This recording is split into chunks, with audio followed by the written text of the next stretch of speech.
I would have to, why I would have to do that, I don't know. But I'm glad I did, just in case. All right. All right. All right now. There we go.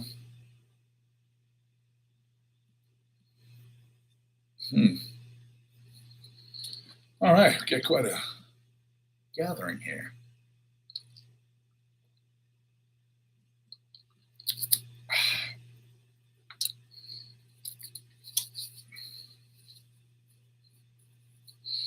All right, so if you like my live streams,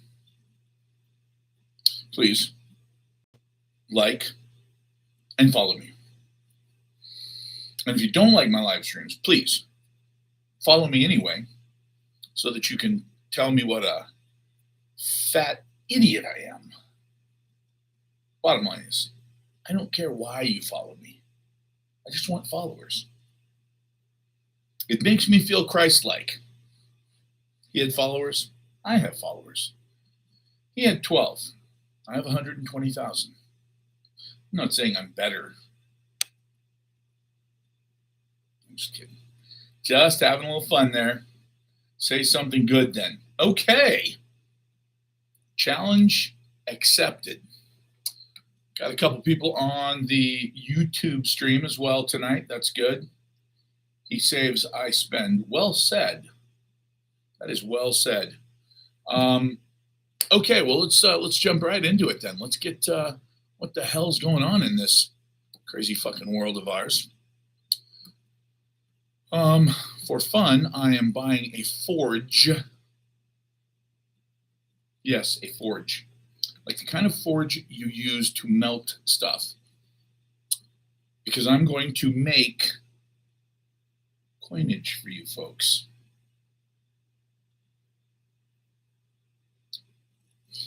Copper is idiotically expensive. I'm angry that all of even my wholesale peeps like APMEX, the American Precious Metals Exchange, largest precious metal dealer in the world now.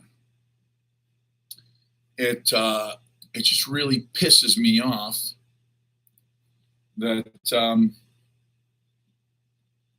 they still won't help. Like they're saying $5 for an ounce. It's ridiculous. No, silver did not get hammered, Albie. I think that we're looking pretty damn good. It's down 98 cents. Now, keep in mind that the last time the war fired up, it dropped by several dollars. Like it was down by 6 or 8%, whatever, not 1%. So this is actually a very good sign. Watching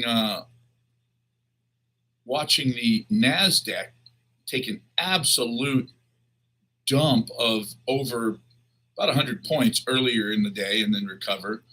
Basically what's going on here, and of course, oil is not doing anything. Shocking. But basically what we've done now is we've all agreed that this is the new normal. Okay, well, if this is the new normal, then we're not going to have these massive shocks. Yeah, 57. I'm showing 57.20 right now, but that's the bid. So if I went to someplace like APMEX, I'm sure they'd say, 50, 57, 80, that kind of thing. And it was 58 this morning. I checked. So I'm not real worried about that. That doesn't scare me. That actually makes me feel good because whether you know it or not, apparently Iran bombed the Amazon data center over in the United Arab Emirates, which, wouldn't you like to know their digital drinker, drifter, whatever? Something with no sugar in it. And as far as this Reddit True Tide shit, looks like I've lost about 11, maybe 12 pounds in 5 days. Yeah, it works. I haven't eaten yet today, but I have had a few of these little pretzels, but just a few. Just because the salt tasted good, but really not hungry at all. It's because you are irrelevant. I don't know what that means. 12 pounds in 5 days. I know that's a lot.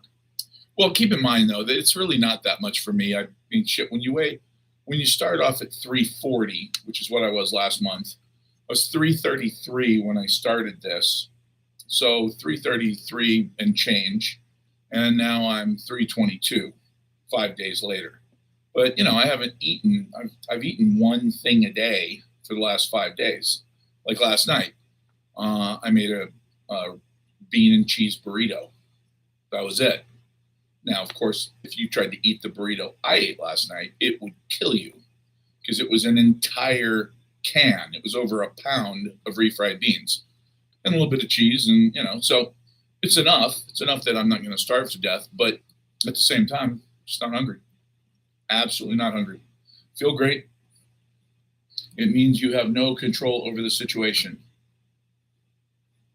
The situation of being hungry.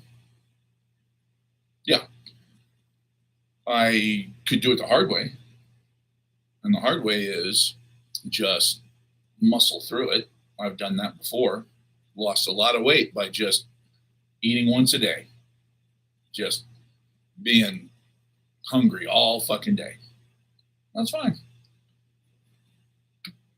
Market. Wait.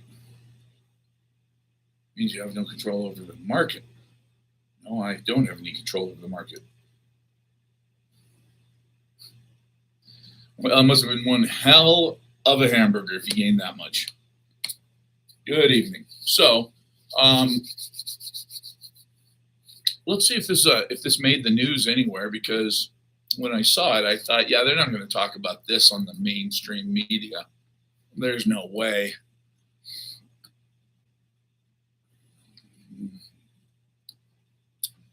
Iran contradicts Trump, refuses talks at any level for coming days, while U.S. delegation travels to Qatar. Trump said earlier, Iran has requested a meeting. No, they haven't. Iran, it's time to. The horseshit and gun smoke does work sometimes. Trust me. There's a time and a place for it. That bravado, hey, everything's going to be fine. Everything's great. But then you have to back it up. And if you don't back it up, people start to go, he keeps saying everything's going to be great, but it's not. And then if you really, really fuck it up, let's say 40 times, because so far we've won this war and it's over now, 40 separate times.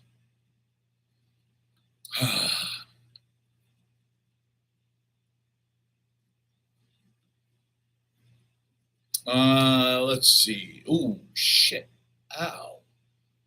130 mile an hour winds, 131 mile per hour windstorm snaps wind turbines in half across South Dakota.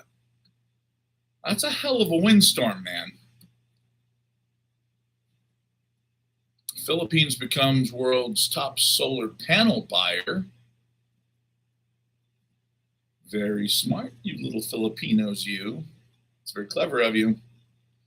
John Fetterman warns Mondami about defying SCOTUS immigration order. Now, I'm pretty sure that New York City is not in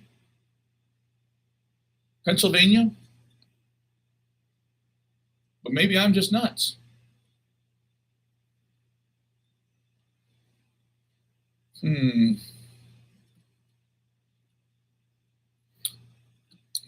Dip buyers pounce, big tech and black gold bounce, and the yen is trounced. Isn't that cute when they do that, when they manage to make it all line up so that it rhymes? it makes the news so much more credible when you can fit it all into a tasty little limerick.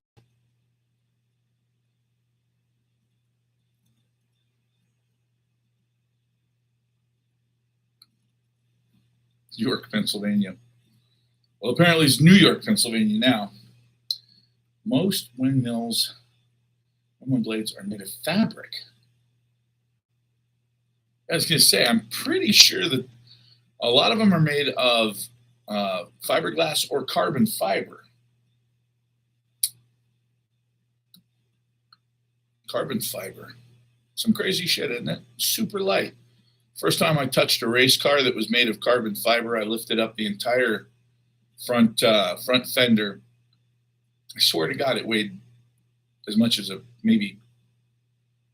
don't know, pack of cigarettes. It was like, this can't be the whole damn fender. Yep, that's the whole fender. All right, civilization is indeed atoms arranged by those who show up. What? Wow. Okay, not going to bother with that article. That's just a little hippie dipshit for me.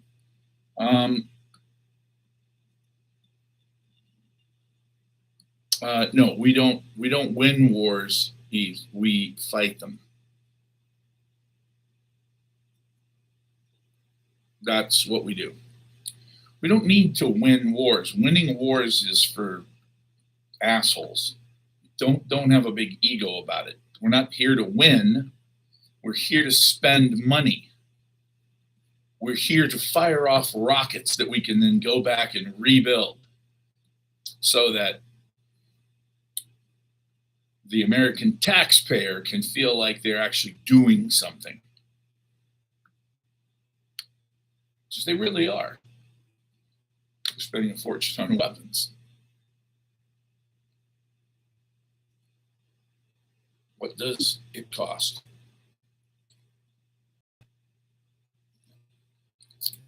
The U.S. still owes Israel. Oh, big time. Do you know that if it weren't for Israel, the United States wouldn't exist? I'm pretty sure that Laura Loomer said something to that effect not too long ago. And I thought, I've actually seen her in different videos telling people that she's Jewish. She's not Jewish. So you're not winning, you're losing money. No, we're not losing money. He's spending money. Weapons contractors don't lose money. They either A, are stuck in a time of peace, in which case they simply don't make any money, or B, they get to go to war and then they make trillions of dollars. They don't lose money. How can you lose money? No. See, that's the thing. We're not losing money, man. The reason that the American taxpayer exists is to spend money. That's the only reason that we're here. Freedom and all that, that's whatever kind of bullshit. By the way, I've been doing a little bit more research on this whole thing about 2027, all the new vehicles coming out with facial recognition software. I mean, some already have it, I know that, but it's mandatory. Joe Biden put it into the Great Again Act, whatever that was, back in 2021.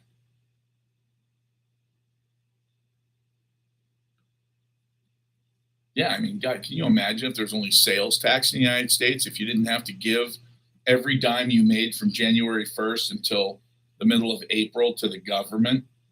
Wouldn't that be weird? What the fuck would you do with all that extra money? For most of you, it would be thousands and thousands of dollars a year. I mean, look, you don't really think that you deserve a vacation, do you? Because, you know, self-driving cars need it.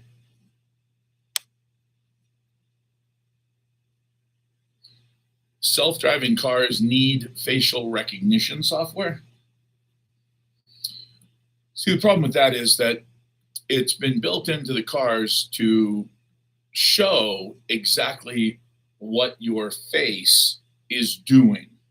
So if you're angry, if you're arguing, if you look like if your pulse is too high, because they can also check that. If you look like you are distraught in any way, the car will call the police and pull over, or it will call the paramedics and pull over, but it won't let you drive. It will stop. Wow. Well, it doesn't just track your eyeballs anymore there, buddy. It's also recording every word you say. That's a fact. Yeah. I remember the first time I drove my new Suburban. I went to change lanes and it fought me. I was like, what the fuck is wrong with this thing? I just bought it. And then I went to change lanes again and it fought me. I was like, what is this thing doing? And then I realized it's to keep me from changing lanes. And then I realized, oh, it wants me to use my signal so that it'll let me change lanes without fighting me at the steering wheel. Well, I turn that shit off.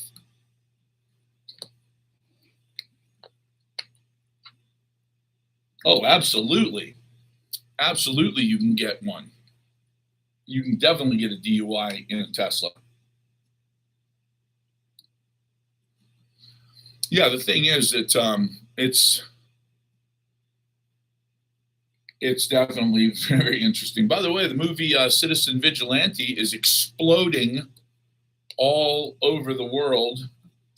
And people are now starting to say things like, hey, Western governments, you should watch this movie because this is your future if you don't do something now. By the way, for those of you who don't know, Citizen Vigilante is about a guy who, I don't know if it's wife, his daughter, his girlfriend, somebody, gets killed by a black African immigrant in, I guess it's Germany. It's true story, obviously, happens every single day. So this guy decides that he's had enough. And so he and his silencer start hunting down all of the people that are responsible for all of these crimes one at a time. And of course, the government says, oh, you can't do that. You're a vigilante and that's illegal and you're a bad person. And of course, his attitude is, hey, look, I'm just taking out the trash. You guys are afraid to because you don't want to be called racist. I don't care what anybody calls me. I'm killing bad people. And I don't care what color they are. Well, as we all know, if you're in England or France or Germany, anywhere in Europe, if you kill a white person, that's fine. I mean, they're horrible, evil, colonialist devils. But if you kill somebody that's an immigrant or of color, well, then you are an evil colonist white person, and you go to prison for the rest of your life. If you grape a woman, you go to prison, unless you're from Pakistan. By the way, a lot of these stories that are in movies like Citizen Vigilante, which is exploding all around the world. I mean, this movie is just absolutely blowing up. And the reason is all of these crimes that you keep hearing about, 250,000, essays and grapes that happened just in the UK that were almost exclusively Middle Eastern and African Muslims. And they were doing this to underage white girls. And nobody did much about it. As a matter of fact, most of them, they didn't serve any time at all. And a few of them served a month or two here. But of course, if you do that in the United States and you're white, you go to prison for 30, 40 years. And if you're over there and you do something like that, you go to prison for 30 or 40 years if you're white. But it came down to the fact that there were actually police chiefs who admitted that, yeah, we didn't go after these people. We didn't prosecute them because we didn't want to be perceived as racist.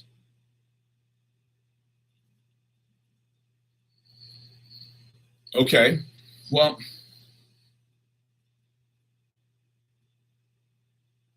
I've lived in apartment buildings. I obviously live in a house now, but I used to live in apartment buildings when I was younger. And I remember that apartment buildings had lists of types of dogs you couldn't have. Like you couldn't have aggressive dogs like a German Shepherd or a pit bull. You couldn't have a Rottweiler in most apartments. And the reason that these apartment buildings did this is because there were certain things that they knew about these very big, very aggressive dogs. They were dangerous. What's interesting is it's okay to say that a Rottweiler or a pit bull is absolutely not allowed because they're dangerous. But if you have a human being that is 4, maybe 500 times as dangerous, you're not allowed to say anything about it. I don't know. That just seems a little odd to me. Does it seem odd to you guys? I remember. I found a little pit bull puppy, cute little thing. The guy was. I forget what he was. He was like something like he was going to throw it in the trash or something like that. And I didn't break him into 4 or 5 pieces like I wanted to, but I did explain to him the benefits of handing me that dog before a natural disaster took place and he spontaneously, accidentally, without any malfeasance on my part, fell down with a broken neck. And he turned out to be smarter than he looked. He handed me the puppy. And so I went home and I put the dog in the front yard. It literally, maybe 4 months old. Cute little sucker. My German Shepherd thought it was the cutest thing ever. She was a big female. She thought it was very cute. And they were playing together. And I explained to my now ex-wife that I was going to try and figure out what to do with this puppy. But the way this guy was like holding it and looking into the trash can like he was going to try to toss it while nobody was looking, not going to happen. So I ran to the store. I came back. I couldn't find the dog, and I said to my now ex-wife, "What happened to the puppy? It's just here." And she said, "Oh, the people from the pound were driving by, and I was out in the front yard, and I waved them down, and I gave them the dog so that they could just take it to the pound." And I said, "You realize that if they don't find a home for that pit bull, they're going to euthanize it in 5 days." And she said, "Oh, I thought they kept dogs forever." And I said, "No, that's not the pound. That's the Humane Society. That's a private organization. The pound kills dogs." And she went, "Oh, sorry about that." Not an animal person at all. So, needless to say, I called the pound and I said, "Hey, it was a mistake. My wife accidentally gave you this pit bull." And they said, "Oh, well, we're really sorry, but we don't rehome pit bulls. Once we get a pit bull, we always put them down." And I said, "What do you mean?" She said, "Well, any stray dog, if it doesn't have an owner, if it doesn't have a tag, if it's not vaccinated and all that stuff, if it's a pit bull, it's a mandatory thing. We have to put it down." And I said, "Why?" And she said, "Well, because there are a lot of people who have pit bulls and they don't take care of them and they turn them into fighting dogs and they're very aggressive, blah, blah, blah." And I said, "Yeah, this is a little puppy, a cute little puppy." And they said, "But clearly it's a pit bull, so there's really nothing we can do." And I said, "Oh, okay. By the way, what's the address there?" So a few minutes later, when I got to the pound, I went in and I spoke to the supervisor, and I explained to the supervisor that I was wildly unhappy about this rule, and that while I probably wouldn't do anything, once I contacted the news media and I explained to all of Los Angeles County that these people took a puppy from me on accident and then they killed it. They killed my puppy. They wouldn't give it back, even though I offered to have it vaccinated, and et cetera. You know, it's amazing because bureaucrats typically are pretty stupid. They're not real intelligent people. It's why they work for the government. The government seems to attract the worst humans on earth. But this guy was pretty sharp. I think he picked up what I was laying down.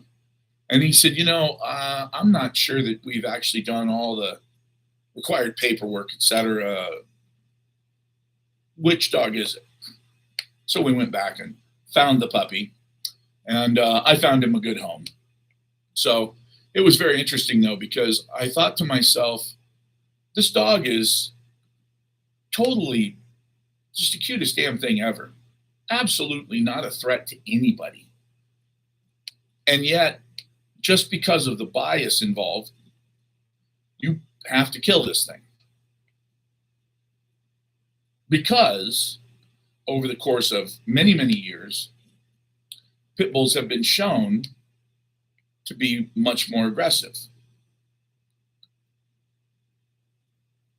Now, I'm not saying that young Muslim men from Pakistan or from Sudan or Somalia have been shown to be wildly more aggressive than any pit bull or Rottweiler or German Shepherd or Belgian Malinois. But you'd think that at some point, somebody might do something to protect all of those nice, innocent people who seem to just run into the worst of them, that tiny, tiny percentage. So I did some numbers today. I found out that 85% of the refugees in Europe come from Muslim countries. 85% of the refugees in Europe are Muslims. The crazy part about that is that none of those 85% ran away to any of the other 50 Muslim countries in the world.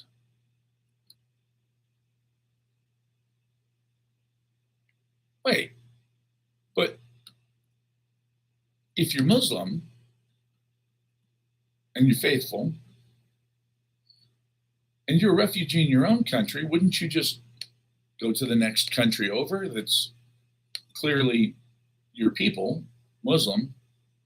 But I don't understand why, but apparently when they leave a Muslim country, they don't want to live in another Muslim country.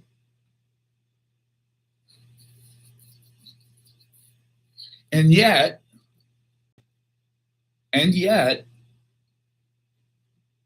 Islam is a religion of peace, of happiness. I don't get it. It's so strange. It's almost like they're full of shit.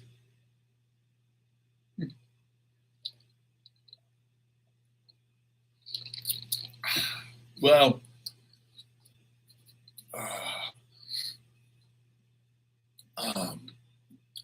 I can't debate you.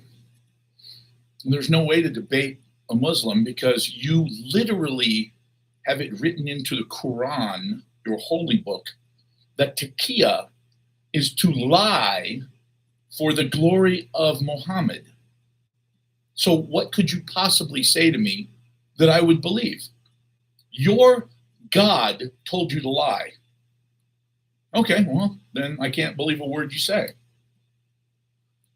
Sharia law, no, it's about sex, death, and what you're allowed to eat. Unable to defend your position. Of course I can defend my position against anyone who's going to be honest and tell the truth. But if I know for a fact, and I do, that you absolutely will lie, what's the point? What's the point in being in, well, you said, no, that's not true. No, you said. It isn't about trust. It is about debating. Right.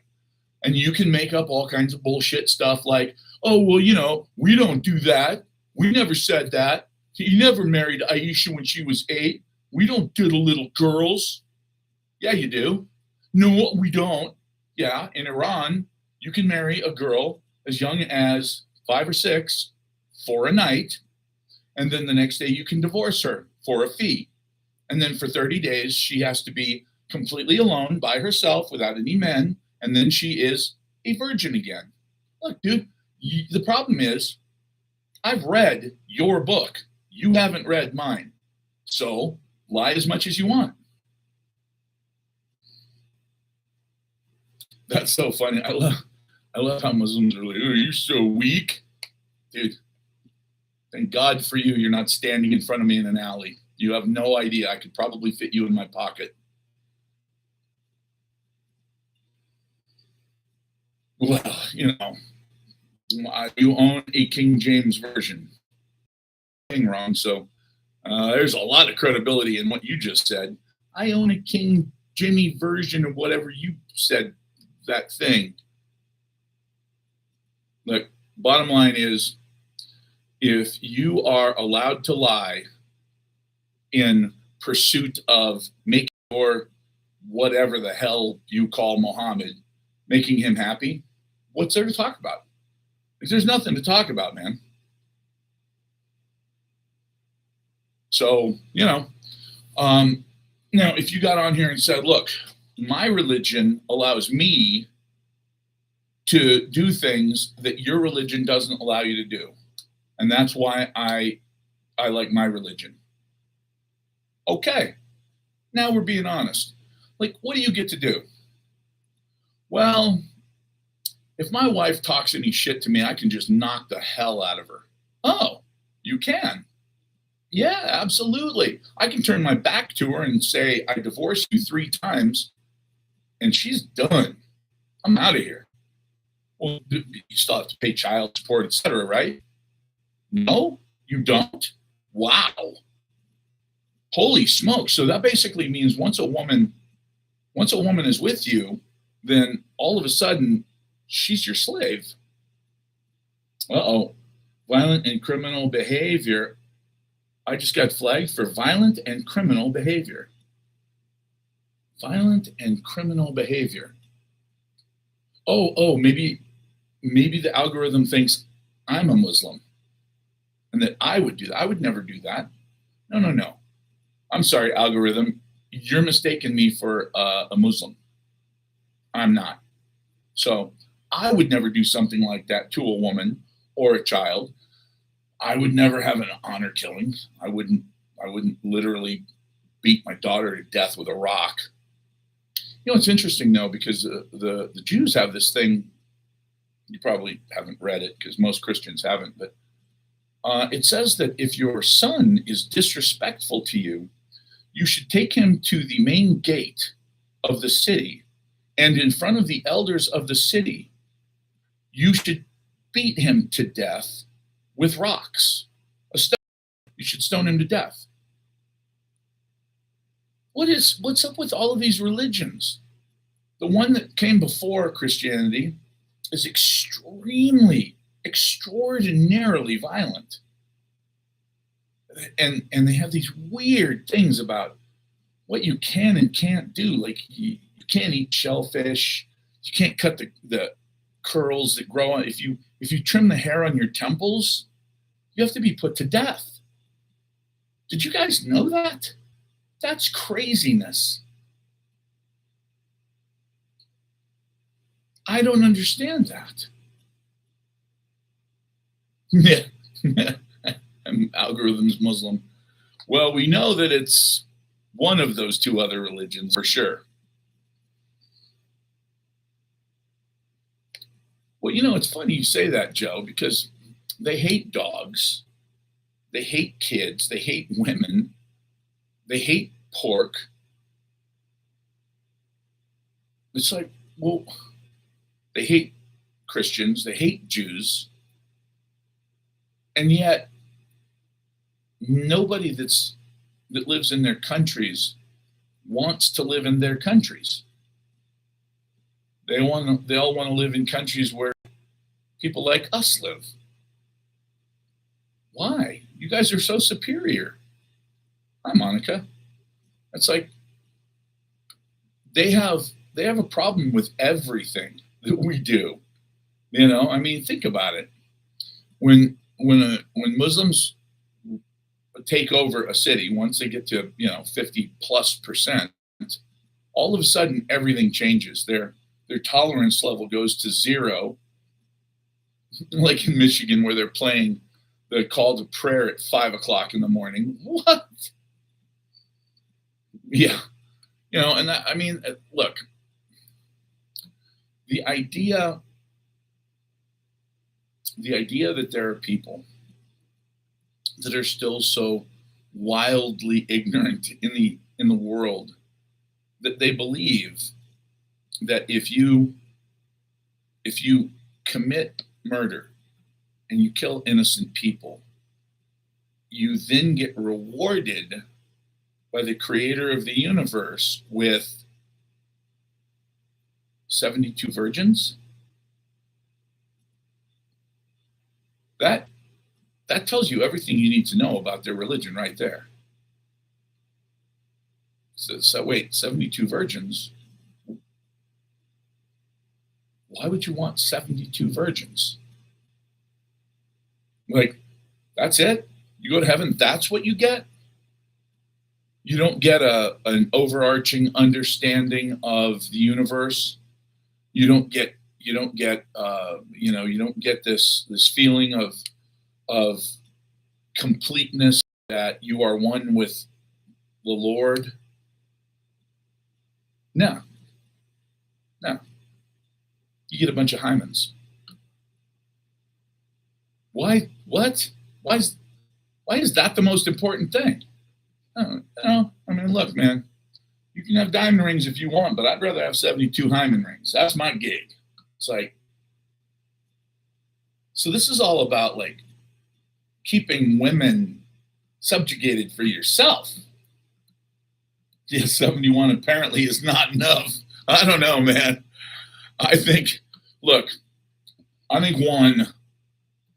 that you find that is ride or die, and if she's not a virgin, I'm okay with that.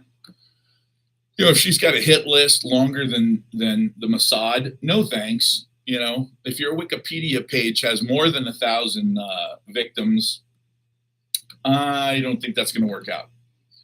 But if she had a couple boyfriends before she met me, well, hey, especially at this age, I mean, come on, who are we fooling here? I'm not going out with an 18-year-old. That ain't. If I could, let's just say that I were that sort of George Clooney, Brad Pitt kind of guy who, every girl just wanted. And I could pick, just the hottest 18-year-old on earth. That would so not work. It wouldn't work. Because it's like, okay, well, yeah, I mean, it might be fun for an hour or two. But then after that, like, what do you talk about? What do you, like, hey, remember when we were kids and that? No, you don't. Okay, hey, oh, you know what? I was just thinking of that show we used to, oh, that's right. That was your grandma watched that show. Fuck. It's like, what? Why would you do that? Benjamin Franklin made a great point about that when he was a kid. He has more power than a king. How's that possible? I come on now, hiking Tony. Are we just a little upset because something didn't go our way and we're maybe going a little overboard? Supreme Court says Fed's cook can keep her job now, but it upholds other Trump. I had to click on it. But it upholds other Trump firings. Okay, so Federal Reserve Governor Lisa Cook can remain on her job.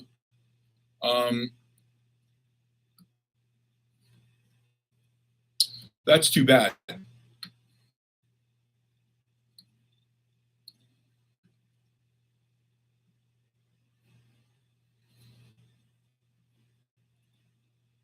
Okay, look, allegations of mortgage fraud.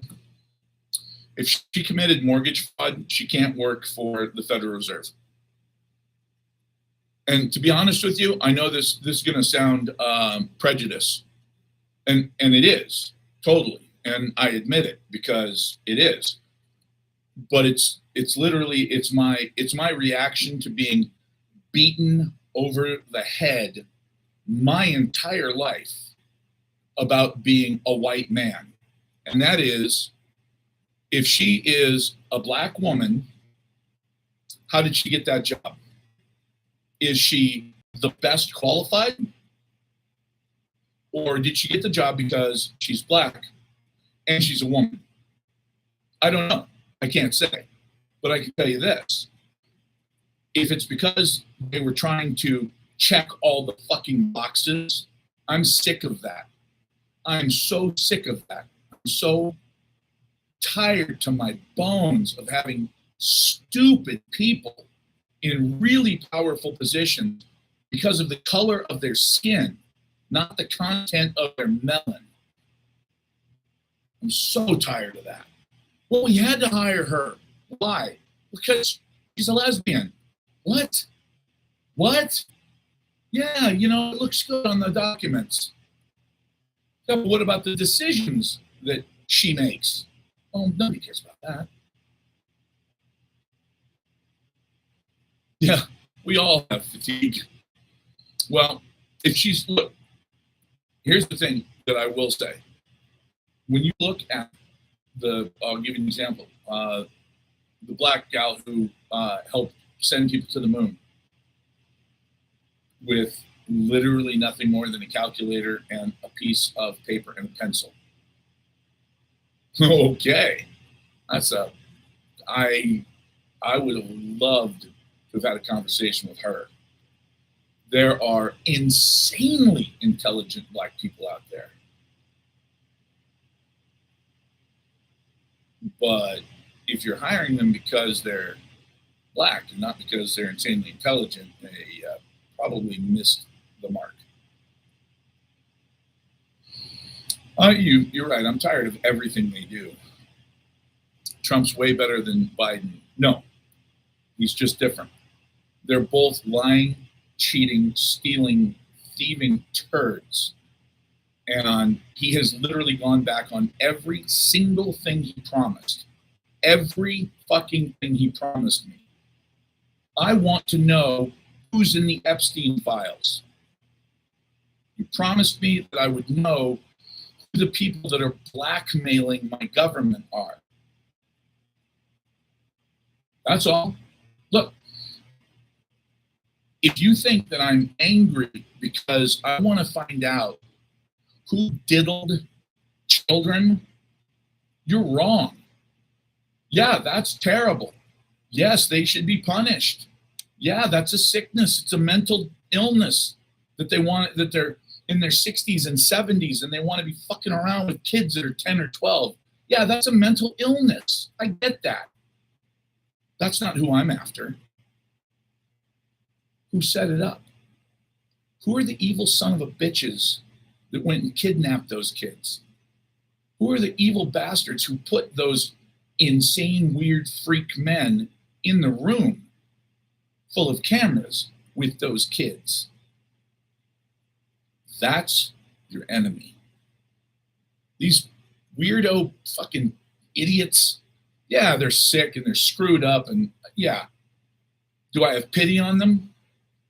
Just a tiny bit, but not enough to not want them to go to prison for the rest of their lives. Fine. That's not who worries me. That's not who worries me. Who worries me is who's behind it. Somebody's pulling those levers. Somebody's making sure that Epstein could have a couple of 12-year-old girls on his birthday, on his 50th birthday, and that they'd be flown back to France the next day. Okay, first of all, that's a transatlantic flight. That's not some little tiny Learjet. You're dealing with a pretty good sized jet. You tell me. It's all in the files.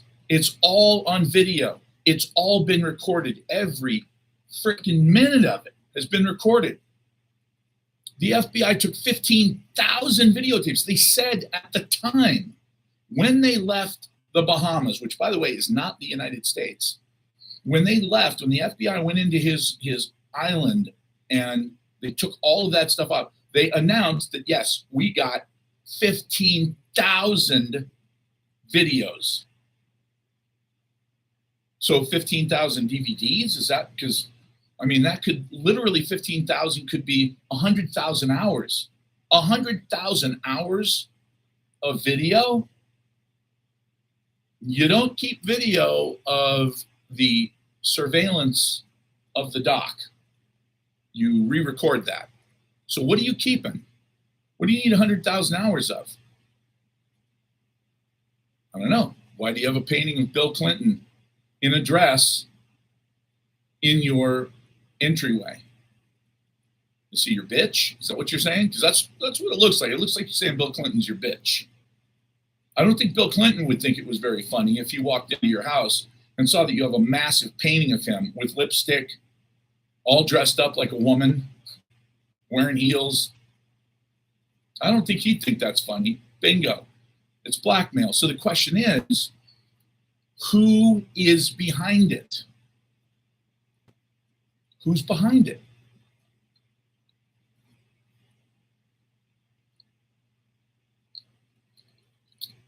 Well, Brian, are they lying now or were they lying then? See, the problem is you don't get to say that anymore. You don't get to say, oh, I don't think there's anything to it. When they first found his body, they went down to the island, they busted him, they took all those videotapes, they said, oh my God, there's so much here, it's crazy. Was that when they were lying? Or are they lying now? Why would they lie about all the evidence that they had against him? Why would they do that? That doesn't make sense. We'll never know. That's not an acceptable answer. We voted for a guy who said he was going to tell us the truth, and he never did.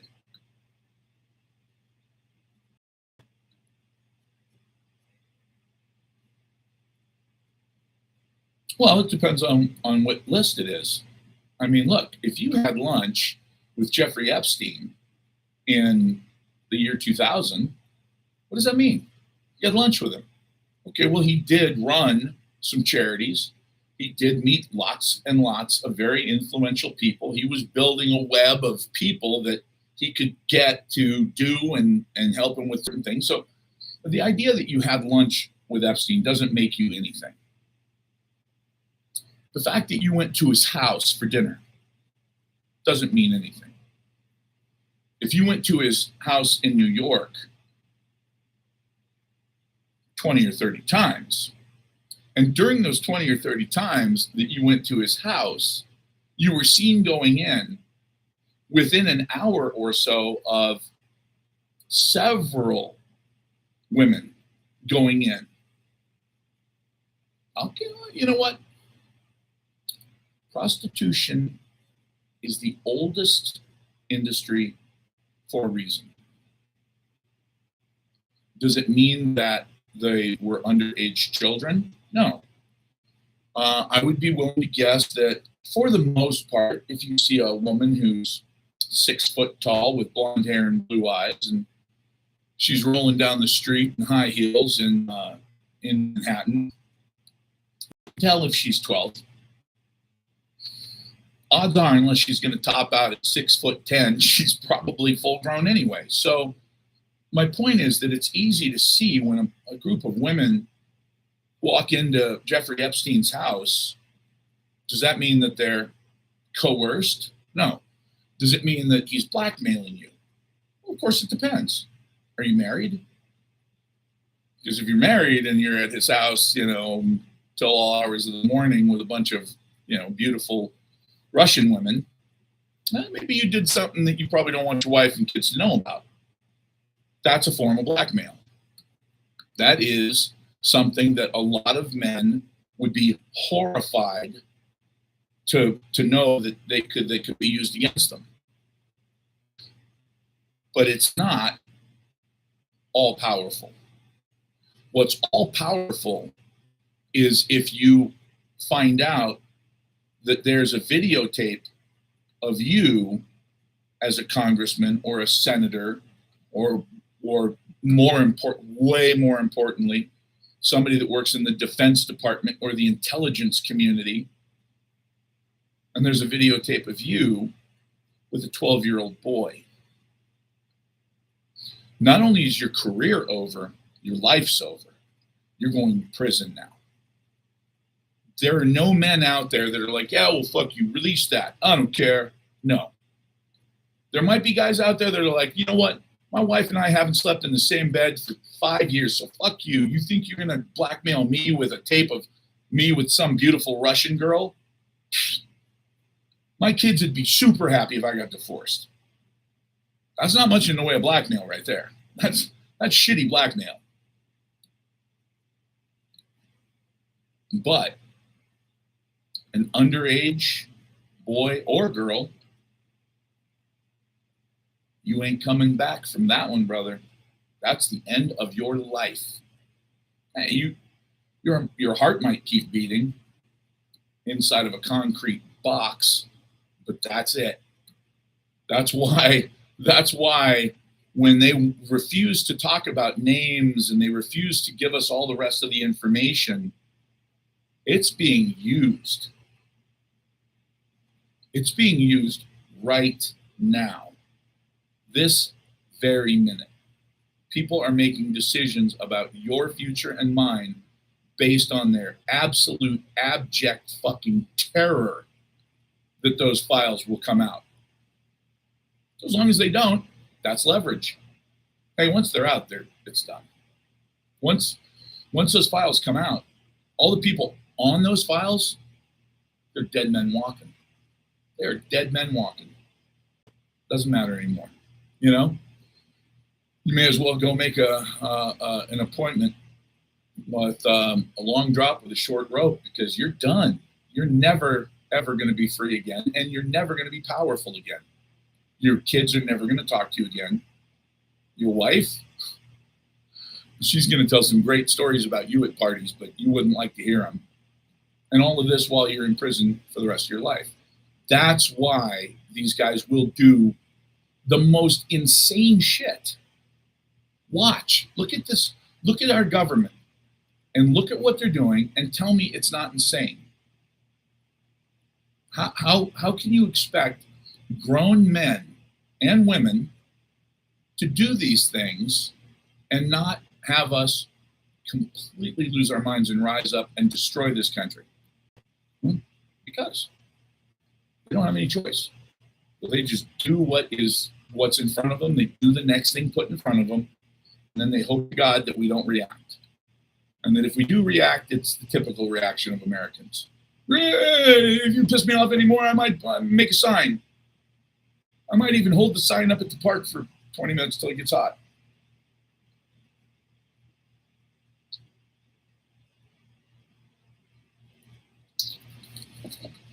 Whoa. There's a sentence I don't want to try and figure out. Why cotton, that's what it looks like, is you being outie. That's just craziness. So I appreciate all the likes, by the way. And by the way, follow me.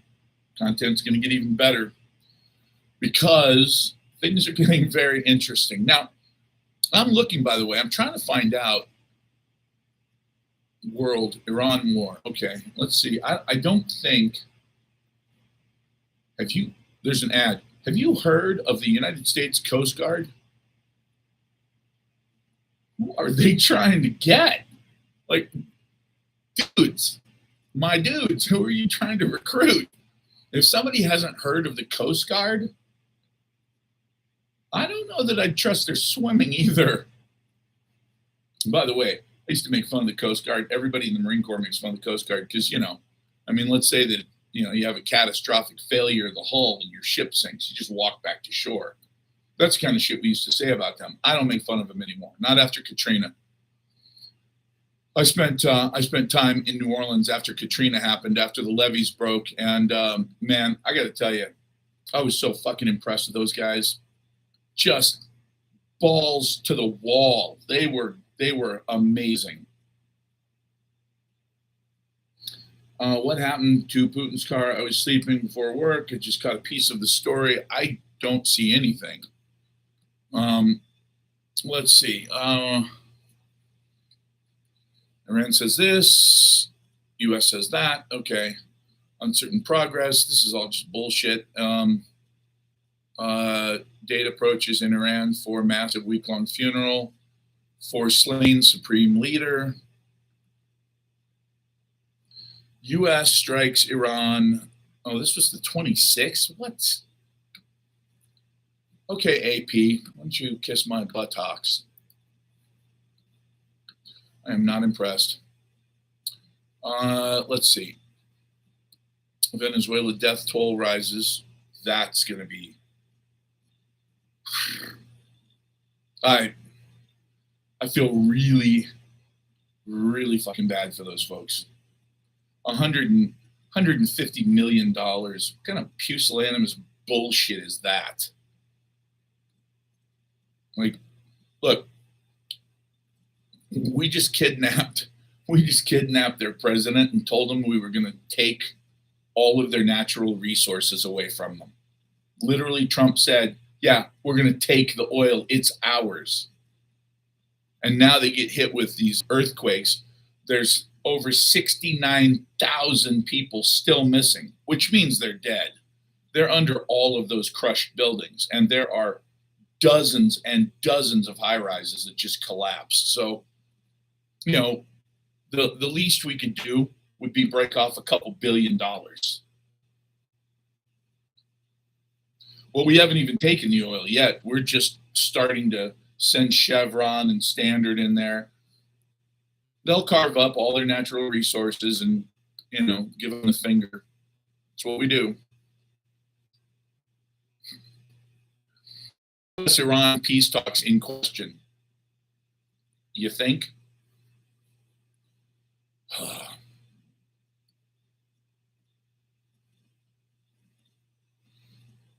How to watch the Northern Lights from 19 states. Oh, by the way,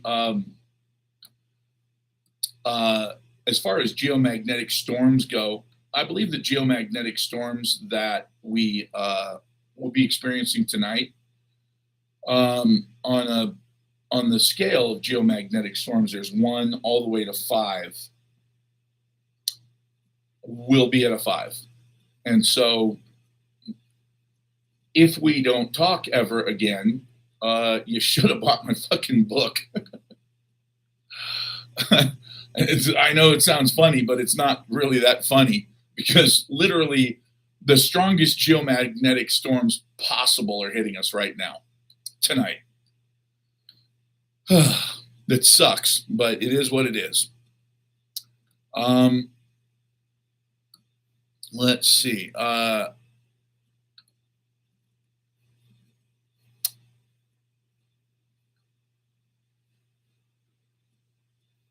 There's really nothing in here about what's going on in the Middle East, Apparently, no big deal.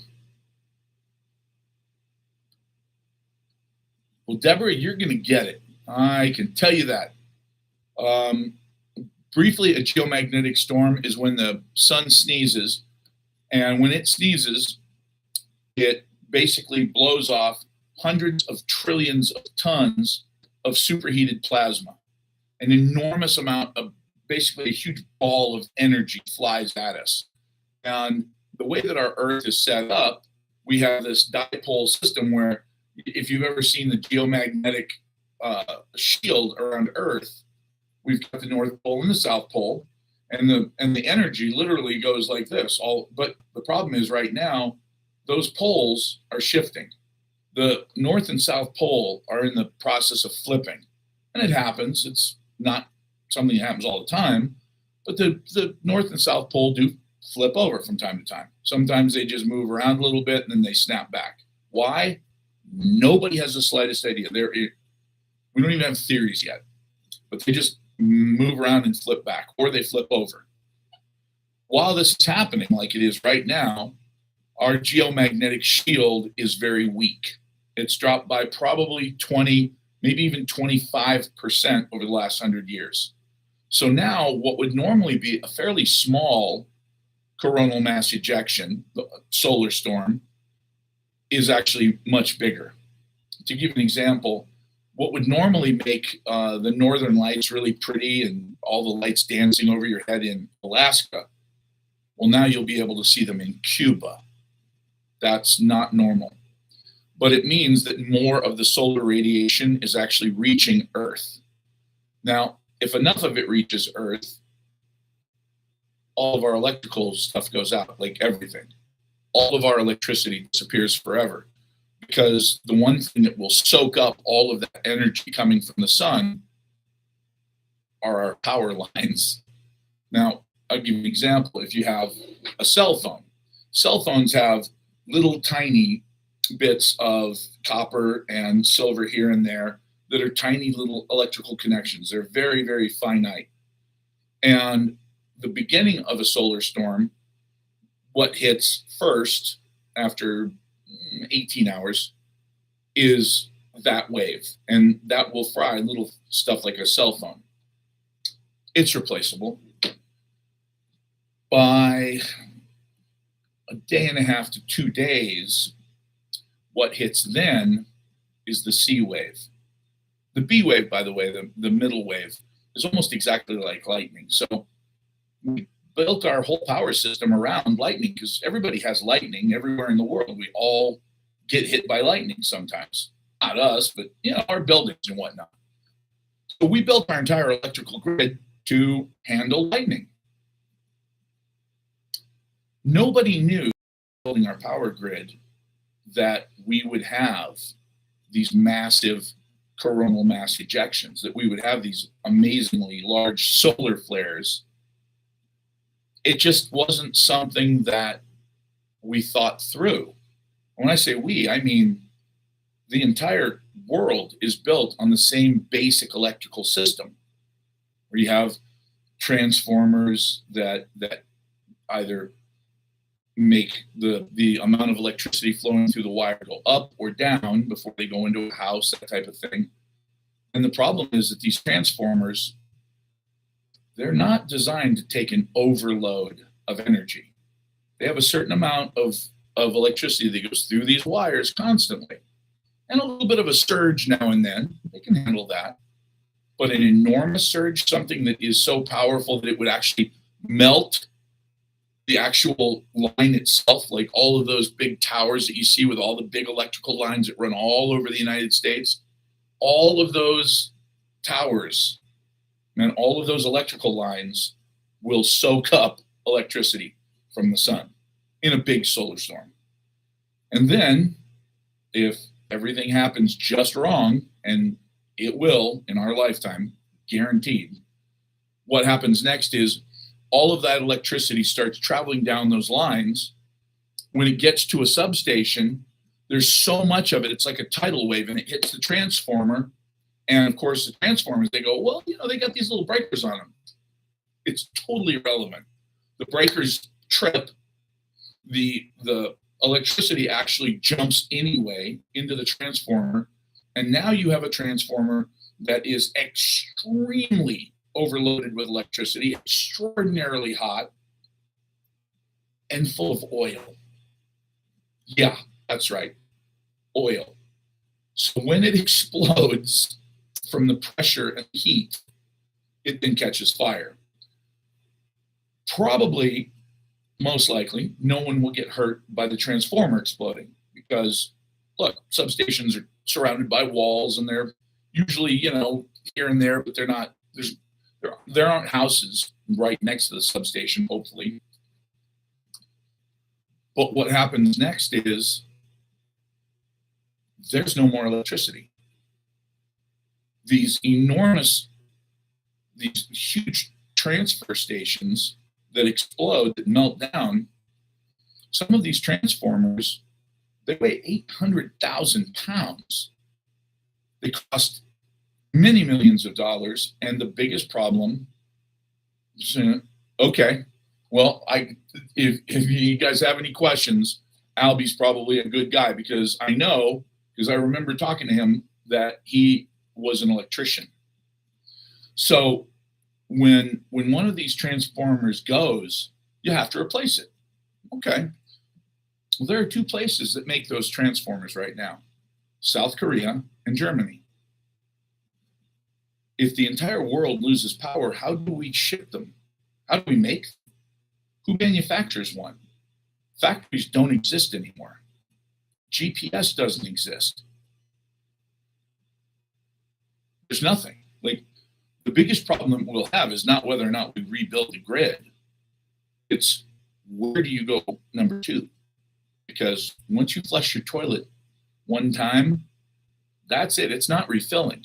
Because remember that all of the water that comes to your house is pumped there by electricity.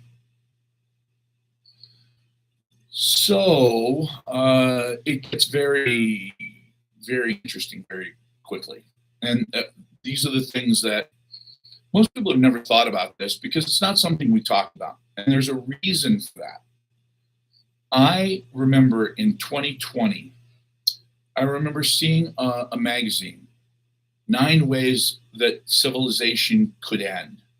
And it was one of these in the grocery store, when the checkout lane. And I went, 9 ways the world could end. All right. Fuck it. I'm paying $15 for this. I'm going to buy this stupid magazine, take it home.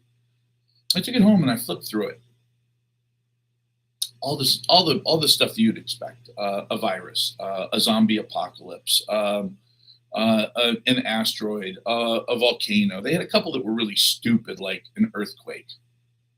An earthquake is a regional thing. It's not a global cataclysm.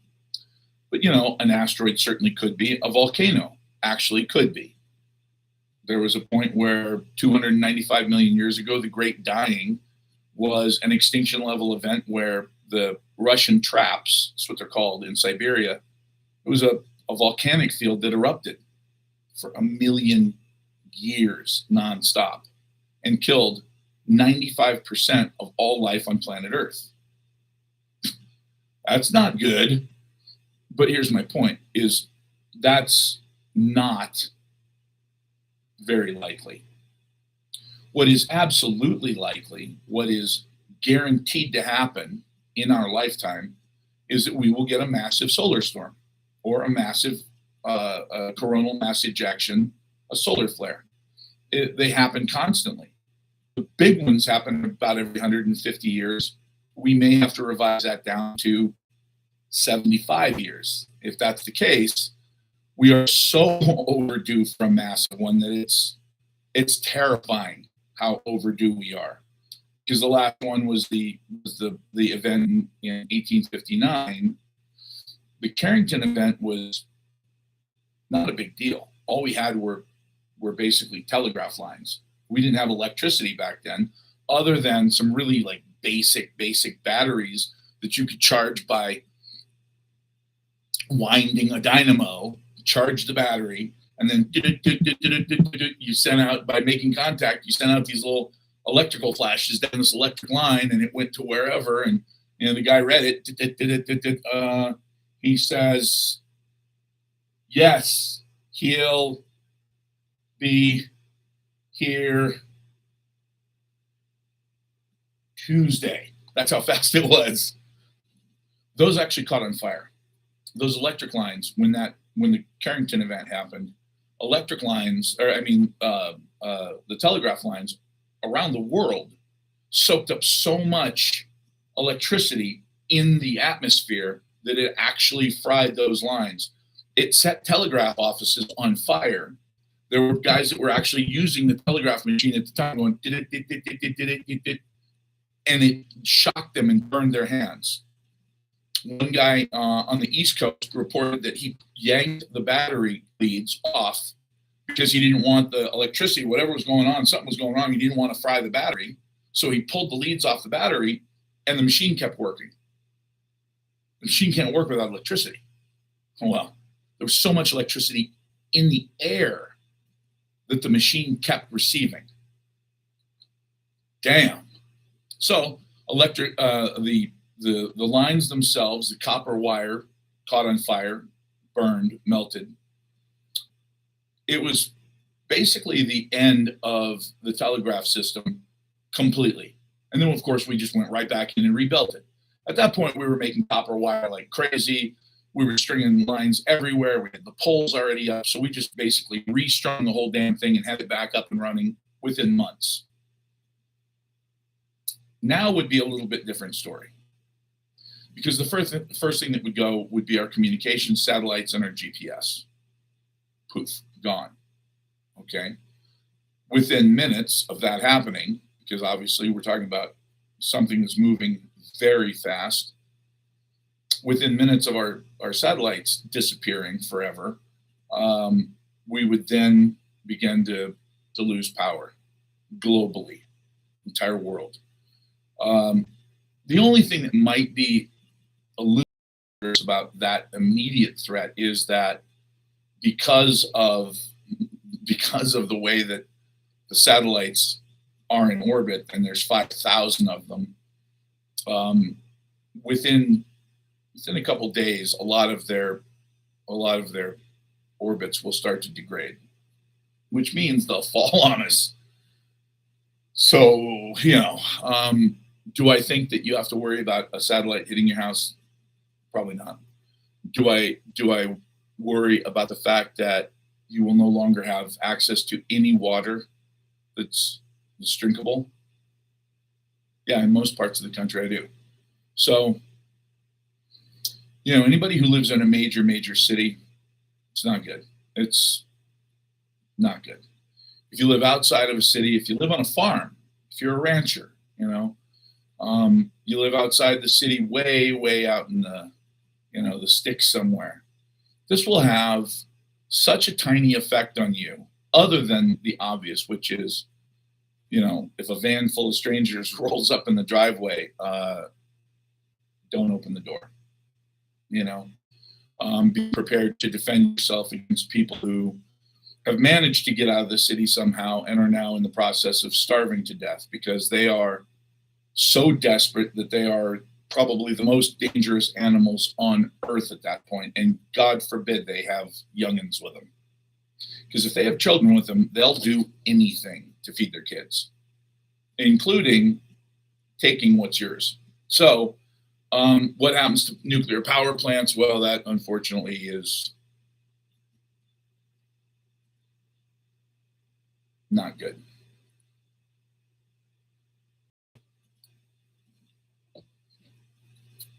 I know somebody who worked at a nuclear power plant for many years, a couple of them actually.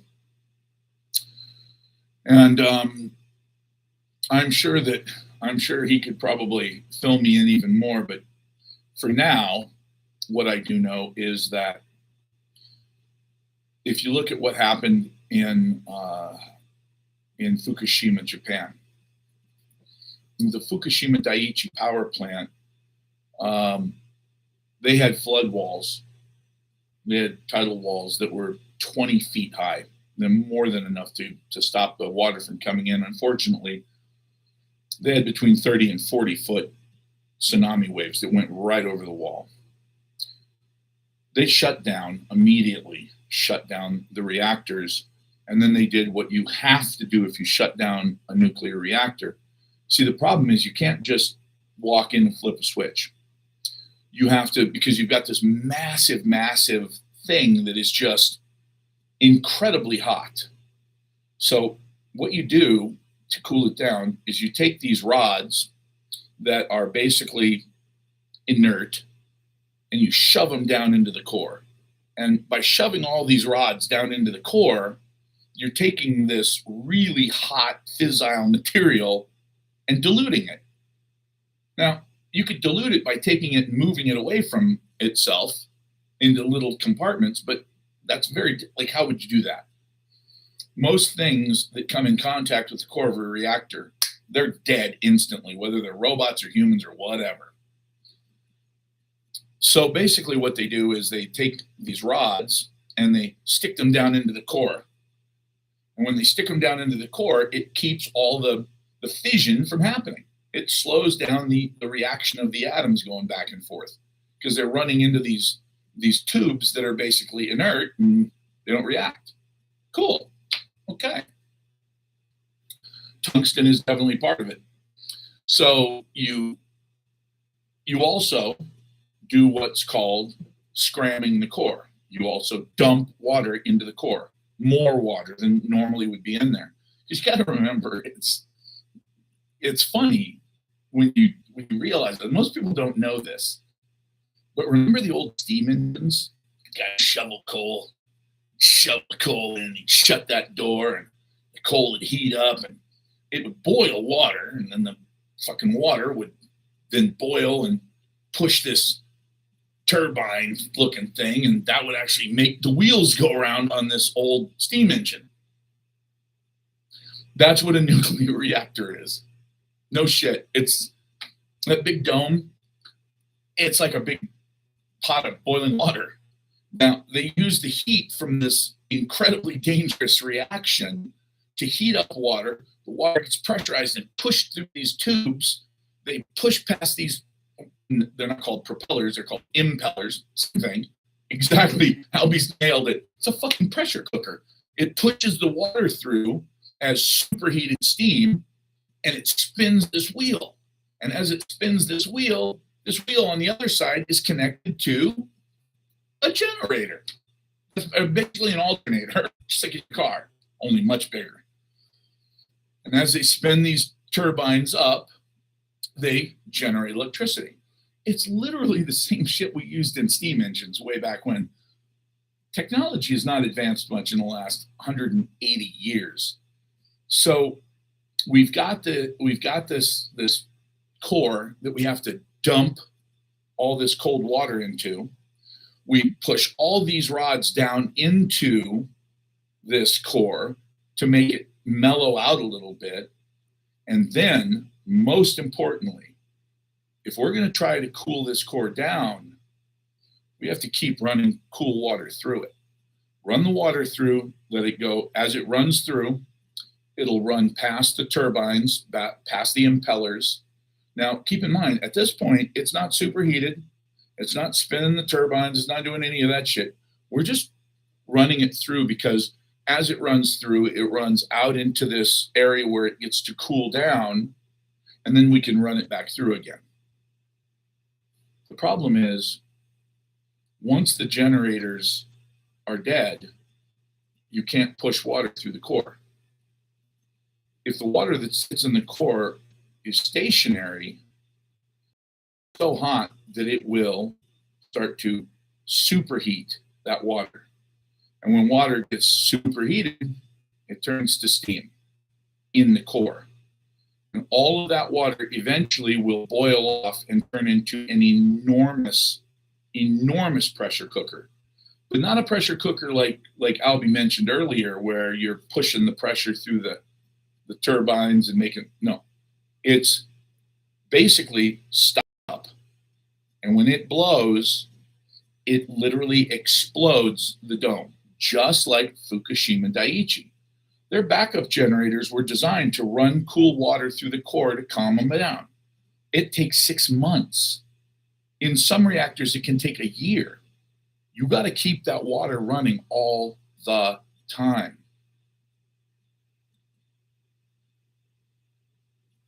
There's one reactor in the whole fucking world that I'm aware of that has a gravity fed system where if the shit hits the fan and everything goes wrong, what happens next is the generators kick on to start circulating water.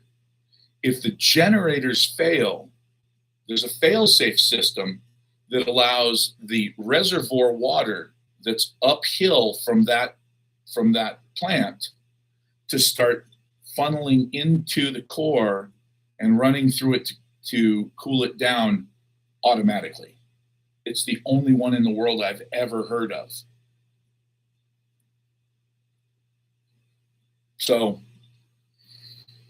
you saw what happened with Fukushima Daiichi.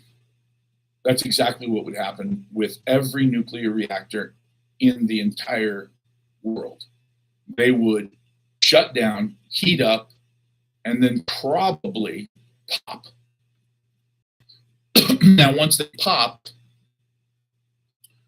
that would release the pressure, but it wouldn't necessarily keep the criticality down. Which, what I mean by criticality is, if I take two pieces of plutonium and I have, or enriched uranium, and I have one in this hand and one in this hand, I'm good. Good. I'm still good. I'm great. I'm dead. That is the difference between alive and dead. Once I get them too close to each other and they start to react to one another, that's it. Boom. Flash over, you're dead. And there are movies like, I don't know, it's about the Manhattan Project. It's about, what was the name of it? I saw it. Oh boy, it had some really good actors. Like it had Paul Newman in it. I forget the name of the movie though.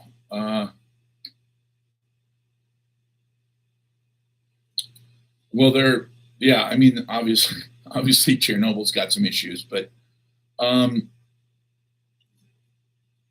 trying to remember the name of that movie. It was excellent.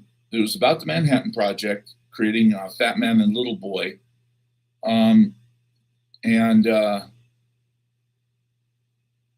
Some of my favorite actors were in it.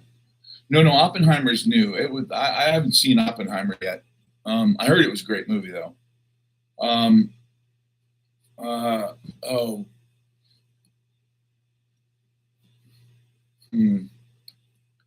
Oh no, China Syndrome was awesome. What a great movie. That was fun. All right, let's see.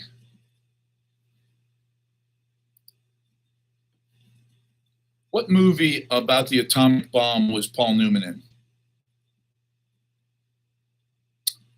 Fat Man and Little Boy. Okay, well, there you have it. I knew it was about Fat Man and Little Boy. How do they start up a reactor? I imagine the way that they would start up a reactor would be to install it with the fuel rods in place and then start to pull the fuel rods out slowly until you start to get a reaction. Once you start to get a fissile reaction, then you can moderate and basically what they do, it's like this, except I'm not going to use that as an example, but basically what they do is they push the rods down into the core. And when they push them down, it cools everything down, it calms it down. And then as you pull it out, it gets a little crazy. So I believe now act as an accelerator. So when you pull the fuel rods out, if you pull the fuel rods out, oh, wait a minute. No, that makes perfect sense. Because if the fuel rods were part of the material, then when you put them in, then it would start to go critical. Hey, what's happening, Robert? Rods out, reaction occurs. Oh, okay, so I was right.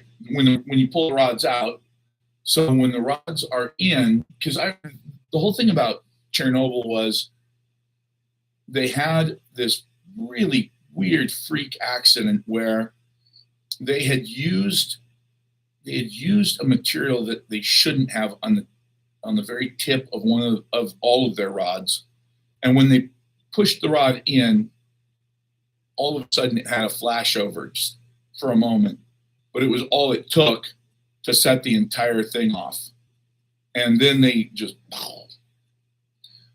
yes and no. I mean, where you're at in Central America, no, you wouldn't be. Where I'm at here, it depends on, in Phoenix, it depends on the prevailing wind. You know, if the prevailing wind is blowing towards the ocean, which it usually is, because no. Why is it blowing towards the ocean? Oh, I know why. I know why it is, because the desert between here and California is so damn hot that it's pulling air out of the valley towards the west, but it's also sucking in air off the ocean and blowing to the east. And they meet in the middle. That's weird. No, it's not, because that actually makes sense. That's why you got so many damn storms outside of Phoenix, and in the valley ourselves, we don't get nearly as much rain. I really wish I understood what this guy's saying. He's writing stuff in Cyrillic. See? I don't know what that means.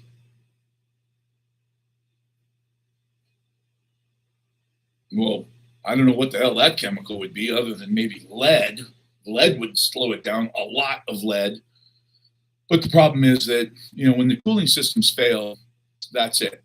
Cooling systems fail, you're going to have problems. You're going to have criticality. You're going to blow the top off of a lot of nuclear power plants. So again, look where you're at. Look at California. San Onofre nuclear power plant.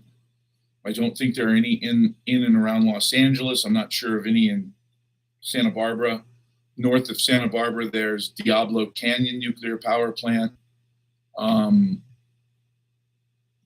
There's tons of them. You're going to have more taxes. Well, if there's a solar outburst, there's no more taxes.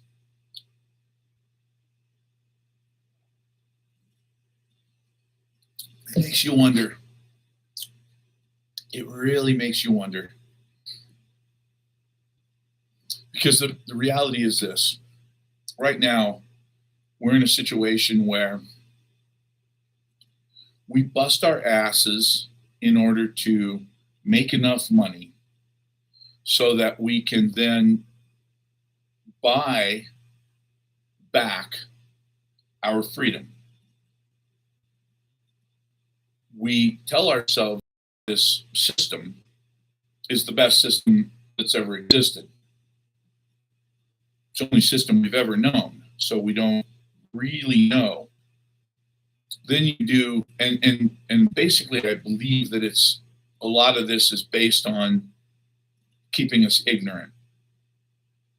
I was reading about the 1600s in England, and how in the 1600s in England, there were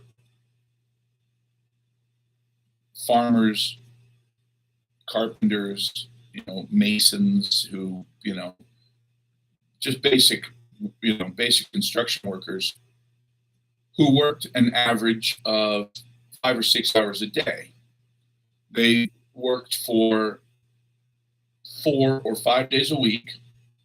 They were able to take time off a few weeks a year, and they were easily able to sustain themselves plus their wife and a few children in a home with plenty of meat, plenty of vegetables, plenty of, a good solid diet. And I thought to myself, that's not what I was told.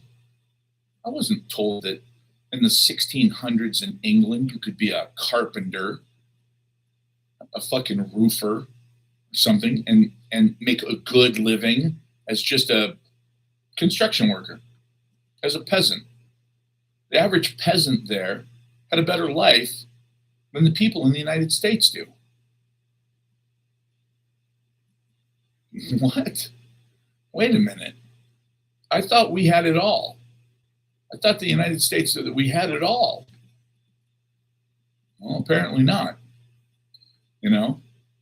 Everything that we seem to touch, like our food's fake. It's not real food. It's cardboard and it tastes like food. Okay, well, most people are happy with that. They don't care, The news, Obama let an 80-year-old piece of legislation expire. The piece of legislation that Obama allowed to expire said that it was illegal for the United States government to make propaganda for the United States of America. It was illegal for them to have propaganda on the airwaves in this country. Sure, Voice of America, you want to tell the Germans how fucking awesome we are? Okay. You want to tell the Russians? Great. But you can't lie to the United States. The people of the United States get to hear the truth. Why would Obama allow that bill to just fade away? Because now we get propaganda. We don't get news. And what's propaganda? Not news. It's not the truth. It's basically an advertisement designed to promote a specific way of thinking. It's not designed to educate you. It's designed to sway you.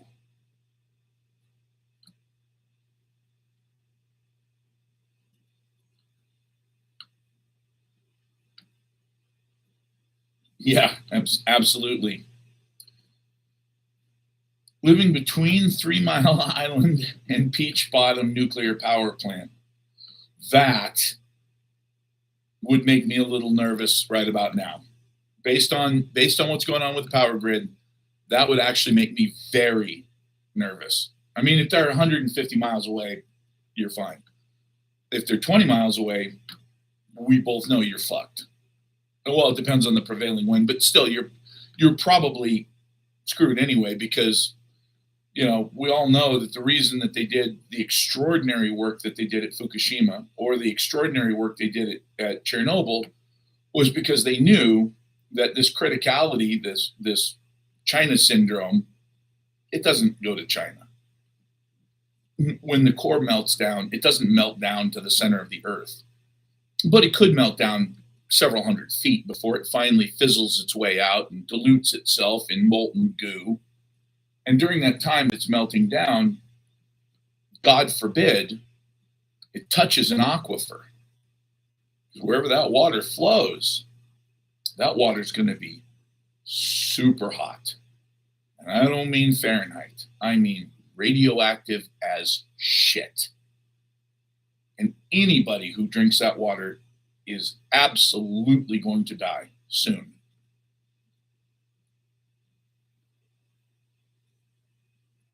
Wow. They're going to put TMI back online just for AI.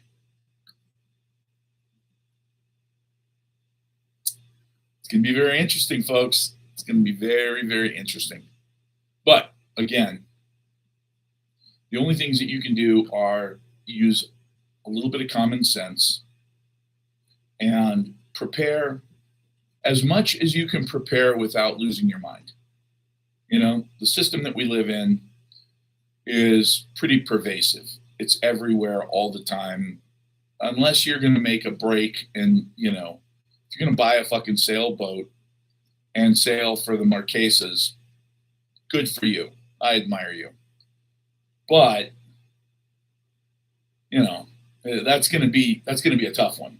You better be prepared. It's a hell of a voyage. If you decided that you were going to say fuck it and go to Guatemala and live in the jungle, good choice. I think that's a fantastic choice. South America, I don't know.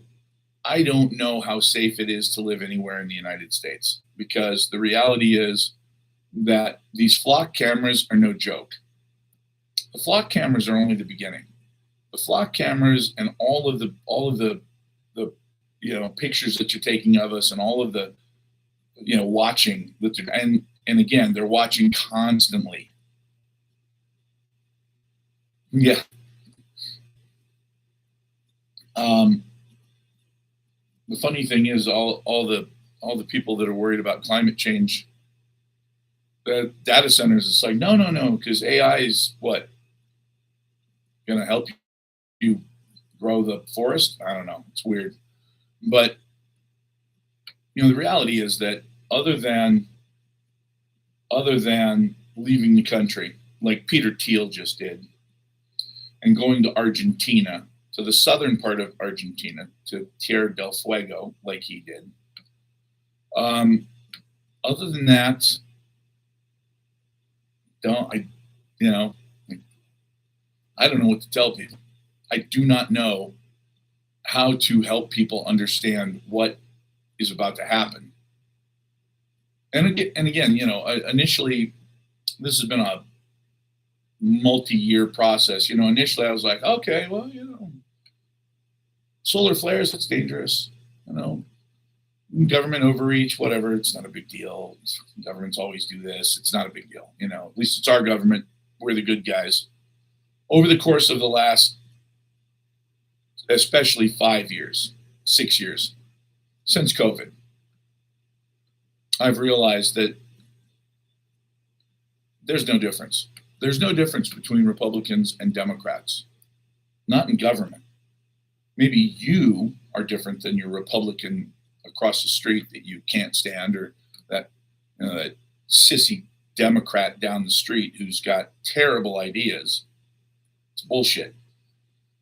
We're all stuck in the same exact space right now, and that is that Democrats and Republicans in government don't care at all about the premise of their party. The premise of their party doesn't exist. Their party doesn't exist as far as they're concerned. What they are doing now is they are preparing to survive and come out on top. Ooh, 50,000 likes. That's pretty damn good. I like that many likes. That's good.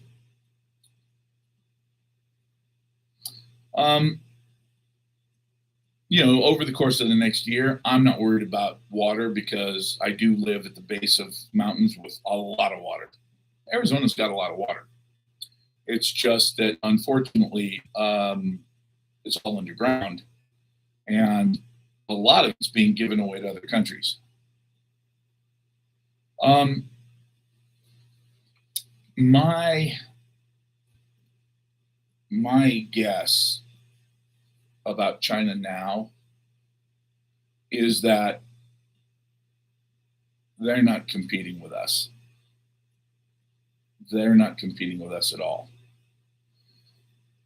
The people who are in control of China are exactly the same as the people who are in control of the United States. The people in China, the ones who are in control, started with a group of peasants that were so desperately poor that just feeding them was enough. Just feeding them was enough to garner loyalty. The people who are in control here, who are in exactly the same cults, the same people, they knew that they couldn't just feed us. We've been here 250 years. For 200 of it, we've just been getting stronger and stronger and stronger. Probably 210 of it, we've been getting richer, stronger, healthier, more educated. Well, you can't just ride into town and say, hey guys, we're in charge now. We'll be making the decisions. Everything's up to us. Don't fight us or you'll go to prison. As Admiral Yamamoto so famously said, there would be a weapon behind every blade of grass. Why? Why do that? Take it easy. First, you start off with, hey, look, let's divide. Let's make sure that we have division within the country. So let's chop it up into pieces. Let's say that we have Democrats and Republicans, and we make their differences so ridiculously overblown that they can't stand to be in the same room with each other. Now, if we can take young Black men and convince them through maybe like hip hop music that, it's okay to slap a bitch or to, steal or do whatever is necessary. You got to do whatever it takes when you're on the street. What does that even mean when you grow up in LA? You got to do what you got to do, bro. Okay. Sure, that's a great lesson, but let's go ahead and teach them that. We could try to sway the Mexicans, but that's not going to work too well because, unfortunately, for people who are trying to break down our country, our society, Mexicans are pretty hardcore Catholics.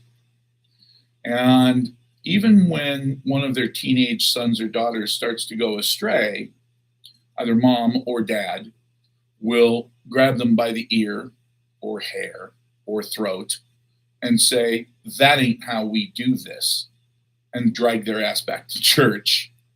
And because of that, there's a moral imperative there that you can't ignore, even if you want to.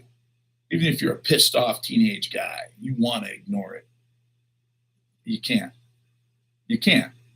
The worst thing in the world is to see your mom looking disappointed. So they largely skip that whole division.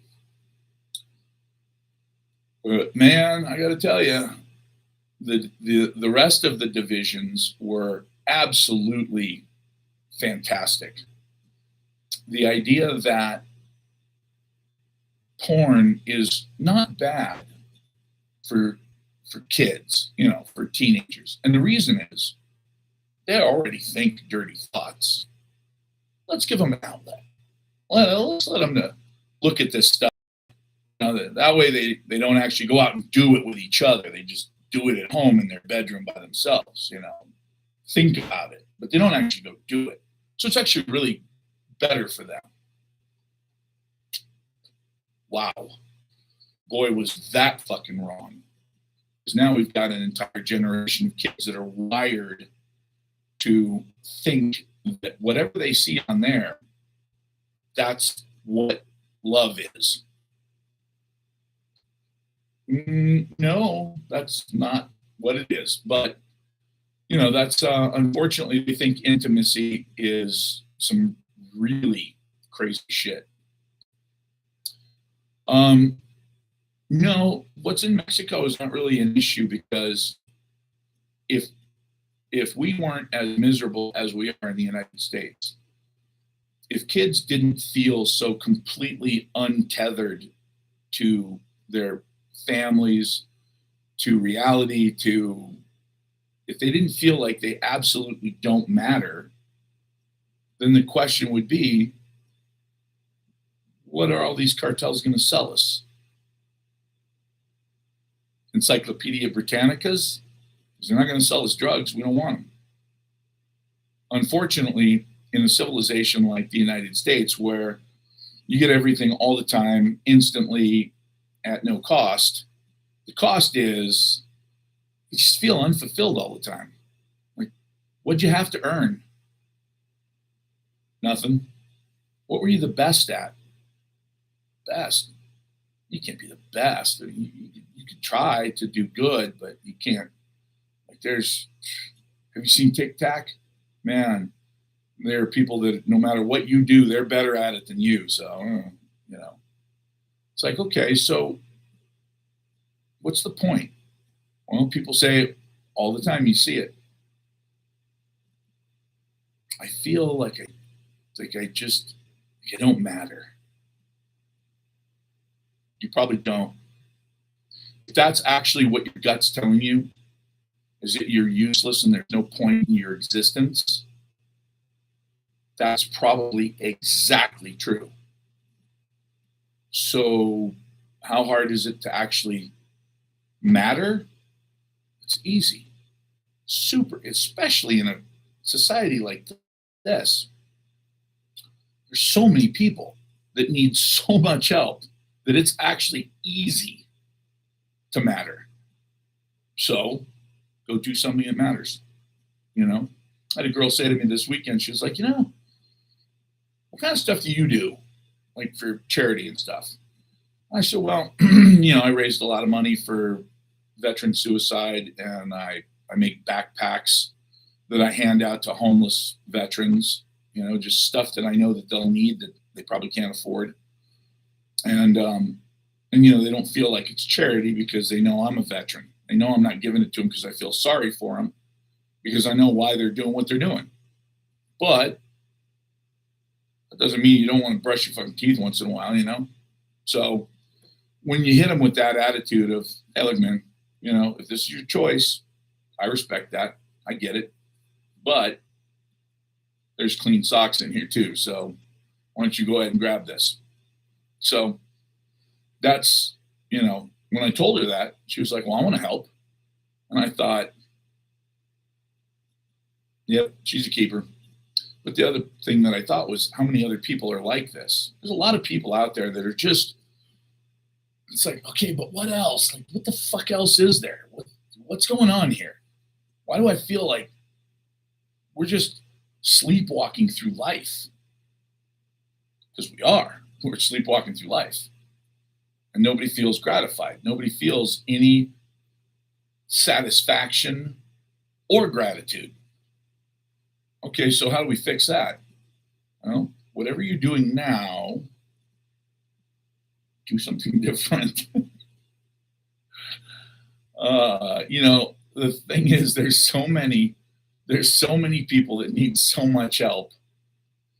And the one thing that you do have to remember, though, is that, it cracked me up. There were people who came to a midnight mission that I was working at, where I was helping serve homeless people. And it was just so funny because they were obviously very wealthy, and they were obviously there to make themselves feel better.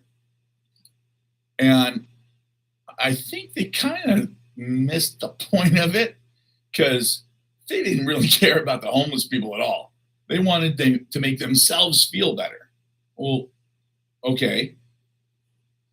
So what does that mean? Well, they still got in line. They still, helped fill the trays with food and hand them out and everything. They just made sure that there were people there to take pictures of them while they were doing it, so that they could then post it and make sure everybody knew on their social media, hey, look what I did. It's like, all right, well, I guess to the homeless guy who you handed a bread roll and some gravy to, he doesn't care. He's just glad that you were there. But you're not going to be back tomorrow. You did it because it's Christmas Eve. You did it because it's Thanksgiving Eve. And that's why you did it. Yeah. Yeah, no shit. Yeah, the VA. Man, I got to tell you, if I were a block from the VA and I got struck by lightning, I would still tell them to drive me to the closest real hospital. That's just a fact. I know there's some great doctors, good nurses, good people, administrators, etc. But overall, Jesus, what a mess. What an absolutely perfect microcosm of government. So, well, let me check one more time real quick before we jump off of here. I want to see.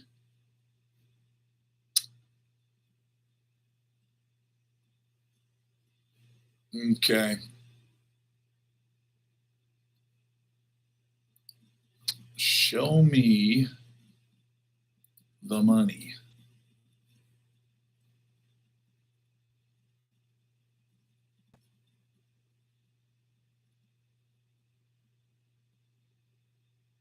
Okay. You know what? I can live with this. If we're down 80 cents on the day, that is totally okay with me, because all of the crazy shit that's going on in the Middle East normally would knock silver down big time. So I think what we're finding here is we're finding that this is the new normal, and silver and gold are not going to react to this. Now, I will tomorrow try very hard to find out who the hell is buying $20,000 December calls, because I did uncover the fact that there are 1,942 of them.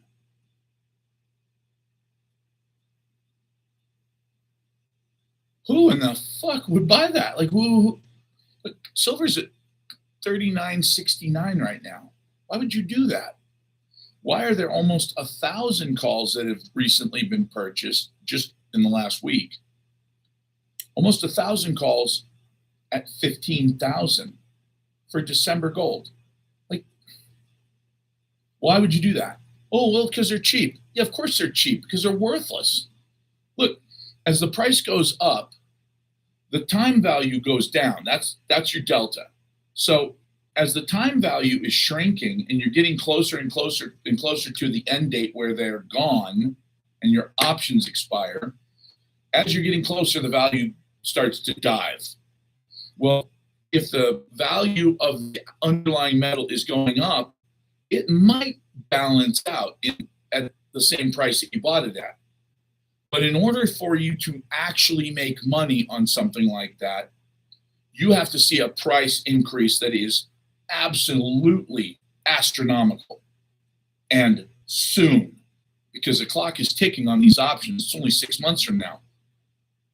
Who in their right mind would buy $20,000 calls from you? Somebody who thinks that the price is going to go over 20,000. Silver is 40 now. No, silver right now is 57.37. Well, if you went to Atmex or one of those, they'd say 58.50 probably. They're much higher, because this is bid, and what they talk about is ask. So yeah, it's about $58.50. So something's going on. And of course, the coins that are coming out at the end of this week. Yeah, the end of this week, the United States Mint is introducing a gold coin. It's a commemorative. It's nice. Pretty coin. $20,000 for a 1 ounce gold coin. I've never seen anything like that before, ever. It's insanity. But here's the best part. The silver version of it is $750. It's going to be very interesting to find out what is going on here. And if all goes well, we will definitely see some price movement, huge price movement. And God forbid, if Trump comes out and revalues gold in order to cut down the debt, which they've been talking about since he took over. They were talking about it in his last term. Literally, they were talking about it back then. And then Biden talked about it. Well, not Biden, but the Biden White House talked about it. And they were very against it. And now J.D. Vance has actually talked about it quite a bit.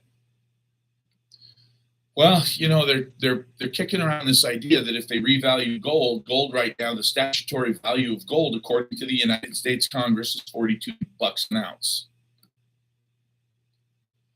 $42 an ounce is what the United States government values gold at. That's ridiculous. So what the hell's going on? Well, if they revalue gold to, say, $25,000, what they will have effectively done is cut probably $5 trillion off of the deficit, which would take the deficit all the way back to where it was before Biden took office. That would buy us an extra 6 years of spending. Or conversely, it would also make it so that people who wanted to buy our debt, like our bonds and our bills, wouldn't be as nervous.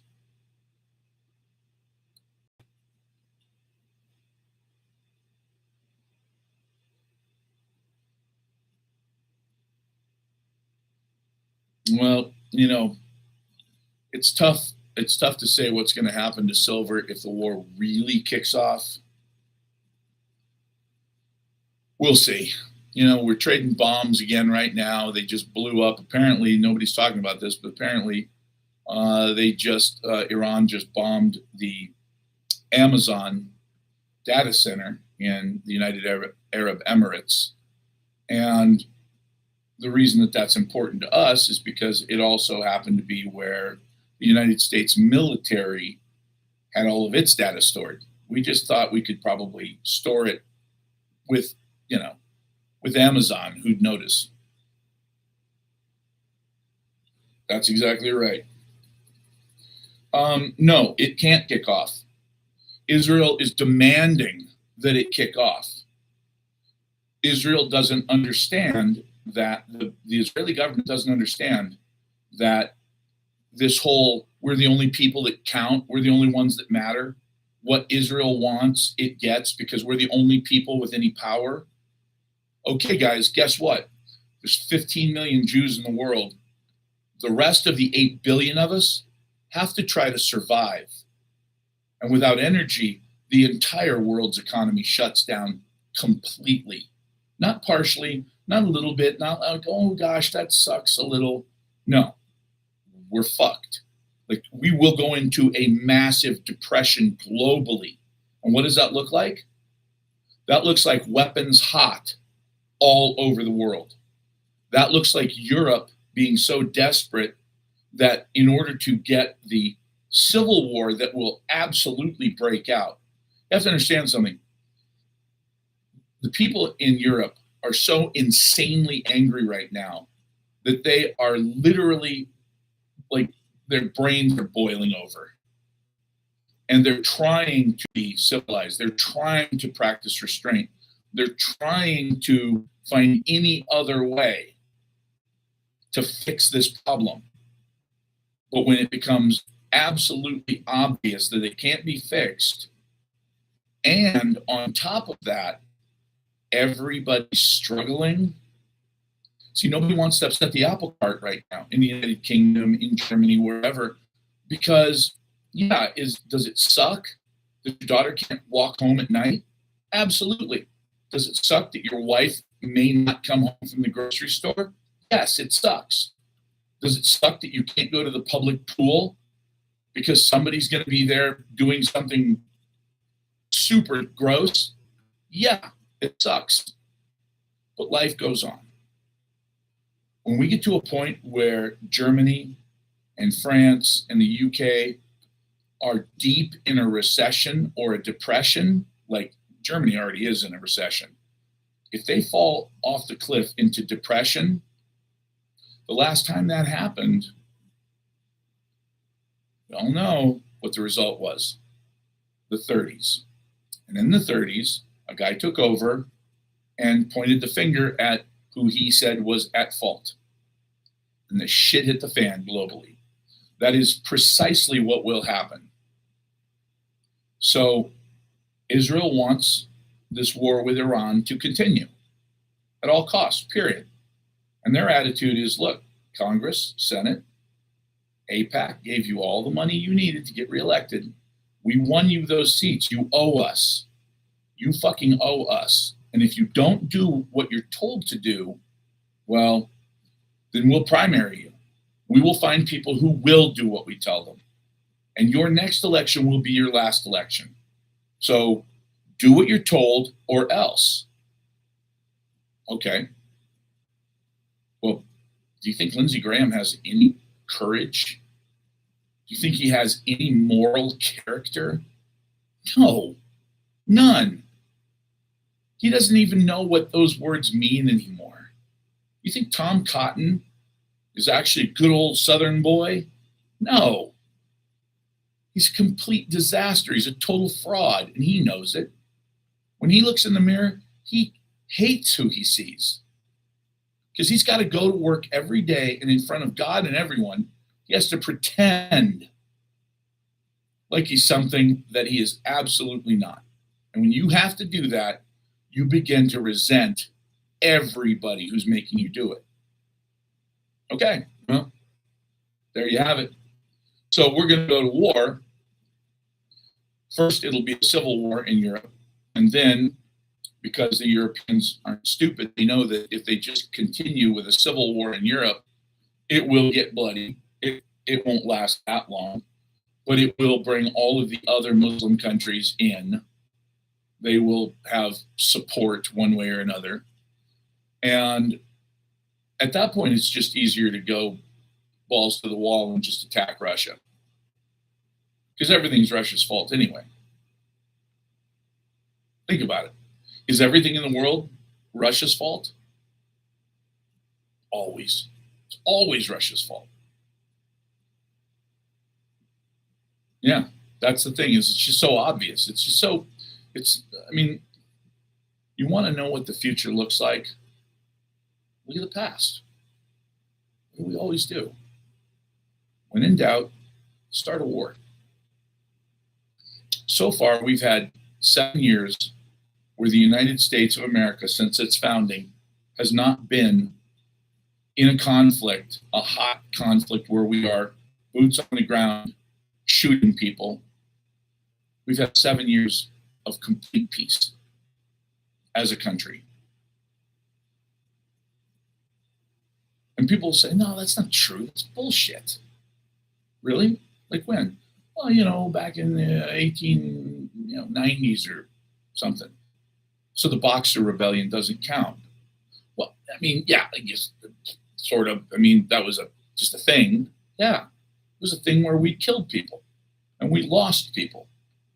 Okay, well, what about all of the skirmishes down in South America and Central America?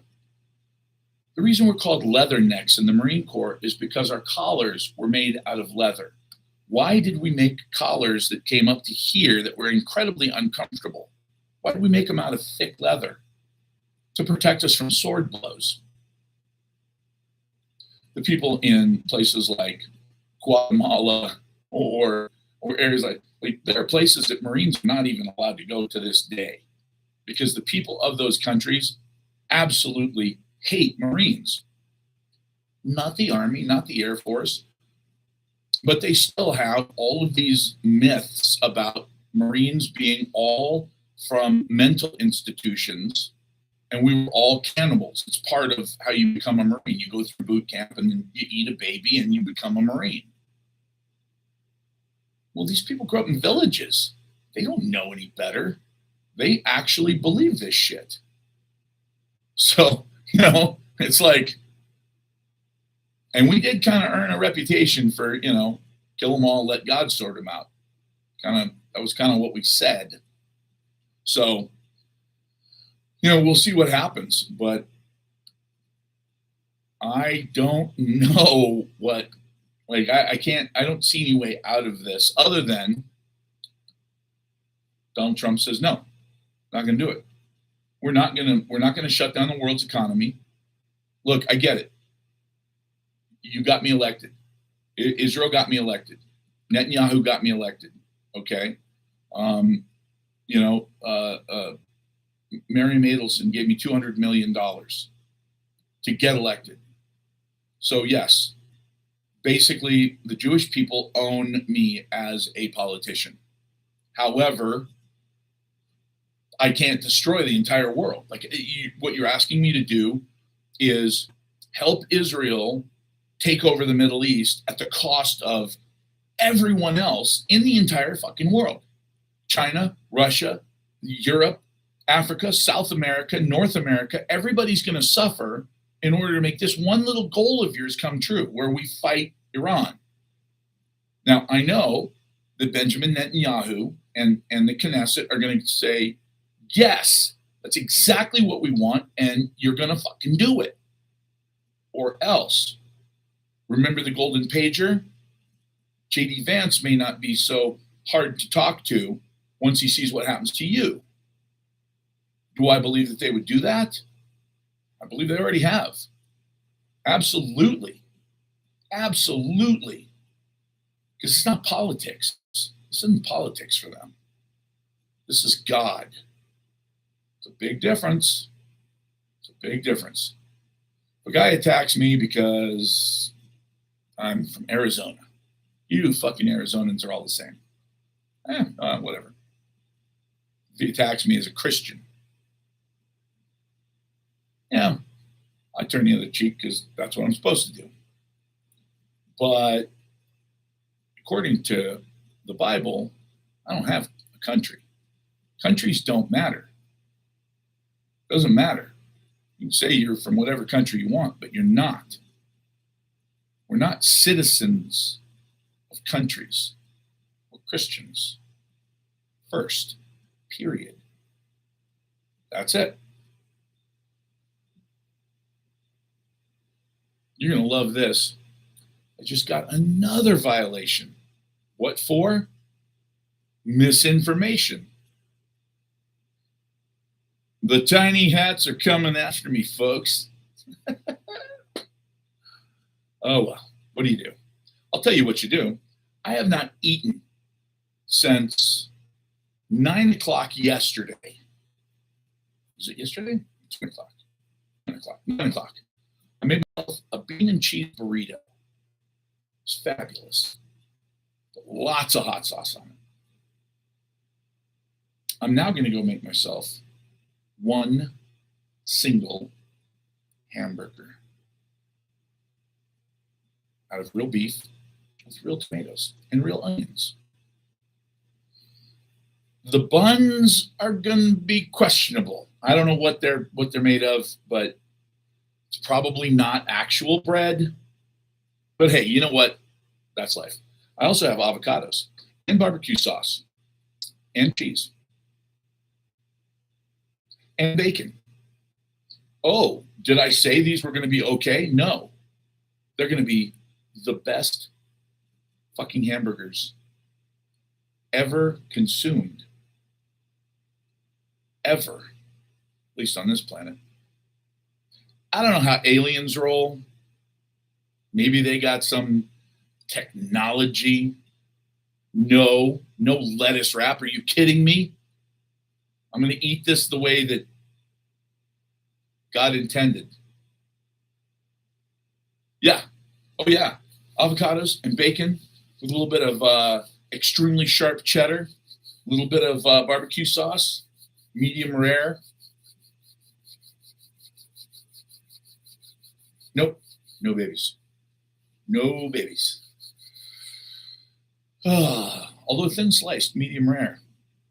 I'm just kidding. Baby tartare. That's gross. Unless, of course, you live in Papua New Guinea. Oh boy, I'm going to get kicked off for saying that now, right? No, actually, I don't think those people have a lot of pull here. You know, there's a few people that have a lot of pull on TikTok. The Papua New Guineans are not them. So, all right. Uh-oh, I have an error. Wait, it says error, but it says I'm still, it says I'm on here. Okay. Well, there you have it. All right, guys, I'm going to go. If you want to survive the thing, then you got to call for the book. If you're waiting for the book, I might have them tomorrow morning. I got a tracking number from UPS, so that's good. And then let's see. Oh, silver, right there. Wait, that is it. Silver. I think we're at the bottom. That's kind of, when the bombs drop and silver says, yeah, whatever. It's like, ooh, that's a good sign. All right, guys, see you tomorrow. Okay. Holy shit, that's crazy. I made 21 cents. It only took 2 hours and 13 minutes. That's like 9 cents an hour. I am fucking killing it. I am killing it. That's it. I'm going to quit my day job. I'm just going to be a tic-tacker all day, every day. Because I don't know how much I made on the tubes. I don't know how much YouTube, I don't think YouTube paid me anything for this. Which is okay. Just looking for a little love and loyalty, that's all, from you guys. That's good enough. All right, guys, I'm going to go. I'm going to go eat. I need to make I promised my son I would make him a very large hamburger.